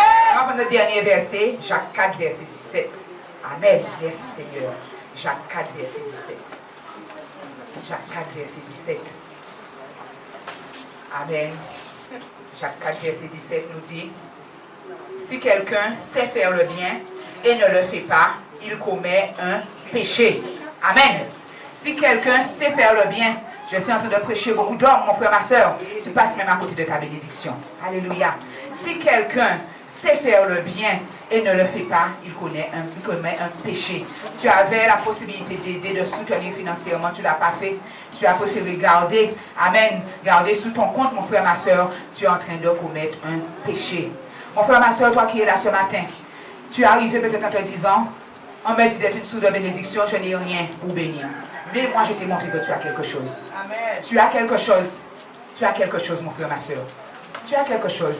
Tu as ta force de travail. Tu as ton temps. Tu as l'amour que tu peux donner aux autres, mon frère, ma soeur. Tu as quelque chose que tu peux donner aux autres. Tu as quelque chose que tu peux donner aux autres. Mon frère, ma soeur, toi qui es là ce matin, cherche à être une source de bénédiction. Cherche à être une source de bénédiction. Quand la bénédiction va tomber sur toi, mon frère, ma soeur, tu vas demander, Seigneur, qu'est-ce que j'ai fait pour mériter ça? Mais l'Éternel va te dire, tu as béni un tel, tu as fait ceci, tu as fait cela. L'Éternel te dit, ce que tu fais au plus petit d'entre les siens, c'est à lui-même que tu le fais. Mon frère, ma soeur, cherche à être une source de bénédiction. Cherche à être une source de bénédiction. Envers tes frères et sœurs, cherche à être une source de bénédiction. Envers ton pasteur, cherche à être une source de bénédiction. Envers la chorale, cherche à être une source de bénédiction. Cherche à être une source de bénédiction pour ta chorale. Chante de ton mieux, donne de ton temps. Ne dis pas c'est toujours moi, toujours moi, toujours moi. Je donne plus que les autres dans la chorale. Non, mon frère, ma soeur. Sois une source de bénédiction. C'est toi que l'Éternel a choisi. Si tu as choisi, réjouis-toi. Réjouis-toi. Vous savez que, pensez que le temps de Paul, de Pierre et tout ça, il n'y a pas d'autres qui auraient voulu être à leur place. D'autres auraient voulu être à leur place, mais c'est tombé sur eux. Toi, c'est tombé sur toi, tu te plains, tu te dis c'est toujours moi, c'est toujours moi, c'est toujours moi. Je donne plus que les autres. Mon frère, ma soeur, non, l'Éternel t'a choisi et t'a dit d'être une source de bénédiction. On a pris l'exemple de Lazare. On a dit que Lazare, s'il était là, ce n'était pas par hasard. C'était pour que le riche le bénisse, mais le riche n'a pas compris. Toi, si tu es là, ce n'est pas par hasard. Si tu es dans une chorale, ce n'est pas par hasard. Si tu es musicien dans une chorale, ce n'est pas par hasard. Toi, tu crois que tu es tombé là, tu es tombé du ciel, c'est par hasard. Non, l'Éternel t'a choisi. Tu as un travail à faire et tu dois être une source de bénédiction. Vous savez, à chaque fois dans notre vie qu'on aura été avare, on aura été cupide, que ce soit pour notre temps, que ce soit pour notre argent, pour que ce soit dans le service qu'on devait faire pour l'Église, l'Éternel va nous demander compte pour ça. Il va nous demander compte pour ça. Et quelque chose qui est très important dans l'Église, chacun doit se mettre dans la tâche où il doit être. Si un diacre, ton travail c'est d'être diacre, rentre totalement dans ton travail de diacre. Un évangéliste ne peut pas faire le travail d'un diacre. Parce que l'évangéliste s'épuise, il fait le travail de diacre, il doit faire son travail aussi. Tu ne vois pas que l'évangéliste sera épuisé? L'évangéliste sera épuisé. Tu es un diacre, fais un travail de diacre. Tu es intercesseur, fais un travail d'intercesseur. Tu es un ancien, fais un travail d'ancien. Tu es évangéliste, fais un travail d'évangéliste. Amen. Les païens même le comprennent. Jétro était venu vers Moïse. Il a dit à Moïse, la manière dont tu fonctionnes, tu vas t'épuiser, tu fais tout seul. Si Dieu a établi différents ministères dans l'Église, comme le dit Paul, c'est que chacun dans son ministère, il a un travail à faire. Tu peux être diacre, tu ne sais pas si ton église est nettoyée. Tu peux ça être diacre, tu ne sais pas, tu vas dormir, tu ne sais pas si ton église est nettoyée. Où allons-nous? Amen. Parfois, ce sont les évangélistes qui nettoient l'église. Non seulement tu évangélises, tu nettoies l'église, après tu dois aller évangéliser. Amen. l'évangile sera épuisé. Il sera épuisé. Quand tu as moins, tu as accepté, fais l'œuvre pour laquelle on t'a donné. Si le pasteur disait aujourd'hui, dimanche, je n'ai pas envie de prêcher, qu'est-ce que vous allez dire? Vous avez pu venir dans cette église-là. Amen. Tous les dimanches, il y a quelqu'un qui est là qui vous prêche. Nous faisons notre travail. Chacun doit rentrer dans son ministère et être une bénédiction dans le ministère qu'on t'a donné. Si la personne, les gens qui sont dans le ministère ne font pas leur travail, l'église est déséquilibrée et il y a une partie qui souffre. Quand tu le veuilles ou pas, il y a une partie qui souffre. Ils ne te disent rien, mais il y a une partie qui souffre. Que chacun fasse son travail dans l'église. Tu es diacre, fais ton travail de diacre. Amen. Tu es intercesseur, fais ton travail d'intercesseur. Tu es ancien, fais ton travail d'ancien. Les évangélistes doivent faire leur travail, le pasteur doit faire leur travail. Amen. Si un pasteur demande à un diacre d'aller faire son travail, tu vas dire, je ne suis pas pasteur. Amen, c'est à toi de le faire, pasteur. Chacun doit se mettre dans son poste dans l'église afin d'être une bénédiction dans le poste où l'Éternel l'a mis. Sinon, le corps de Christ souffre, mon soeur, ma soeur. Amen. Donc, église, je n'ai pas voulu te vexer. Amen. Alléluia. Amen. Je vois les gens qui me regardent. Amen. Amen. Amen. Décidons-nous d'être une bénédiction pour les autres. Décidons-nous d'être une bénédiction dans l'église. Décidons-nous de nous lever pour notre église. Décidons-nous d'agir pour notre église. Amen. Amen. Mon frère, ma soeur, je t'ai parlé, je te donne des exemples. Quand tu vas rentrer chez toi, regarde comment tu peux être une source de bénédiction pour ta famille, pour ta maison, pour ton travail, pour ton église, mon frère, ma soeur. Il ne faut pas que les choses soient déséquilibrées. Lève-toi, église, et travaille. Sois une source de bénédiction. Ta bénédiction ne va pas manquer. Ta bénédiction ne va pas rater. Le poste de l'Éternel t'a mis, mais fais-le entièrement. Moi, je prends mon exemple. Quand j'étais diacre, je ne dis pas non plus en tant que diacre. J'ai fait mon travail de diacre correctement, hein. Et comme j'ai fait mon travail de diacre correctement, Dieu m'a propulsé évangéliste. Tu n'as pas encore compris que dans le poste où Dieu t'a mis, Dieu te regarde pour voir ce que tu fais, pour voir s'il t'envoie dans un rang supérieur. Amen. Quand tu regardes, c'est toujours toi qui fais, toujours toi qui fais. Peut-être que tu n'es même pas loin, l'Éternel t'a mis dans un service dans l'église. Tu vas dire, ah, les loins sont assis, ils ne font pas. Et tu ne sais même pas quelle bénédiction qu'il y a derrière ça pour toi. Je nettoyais une église, je n'étais même pas diacre. Et le pasteur m'a mis responsable du nettoyage. Et je suis un diacre. Je l'ai fait sans savoir, je suis devenue diacre. Je suis devenue diaconesse après. Et après, quand j'ai accompli mon ministère de diaconesse, l'Éternel m'a oint évangéliste. Mais parfois, lorsque nous sommes dans un poste, nous négligeons et nous ne sommes pas une bénédiction de le poste. Nous sommes. Ah, mais tu vas stagner, mon frère, ma soeur. Tu vas stagner, tu ne vas pas monter. Tu ne vas pas monter. Amen. Donc, mon frère, ma soeur, tu vas te mettre debout ce matin. Et tu vas demander à Dieu de te montrer comment tu peux devenir une source de bénédiction. Mon frère, ma soeur, je t'ai parlé de multiples manières ce matin. Demande-lui. Peut-être qu'il y a quelque part, en fait, tu es dans un poste. Tu n'es pas encore dans une bénédiction pour le poste dans lequel tu es, mon frère, ma soeur. Repends-toi et décide ce matin de devenir une source de bénédiction. Implore-le. Demande-lui comment tu peux devenir une source de bénédiction. Parfois, les gens qui viennent dans l'église pour la première fois, ils bénissent l'église plus que vous.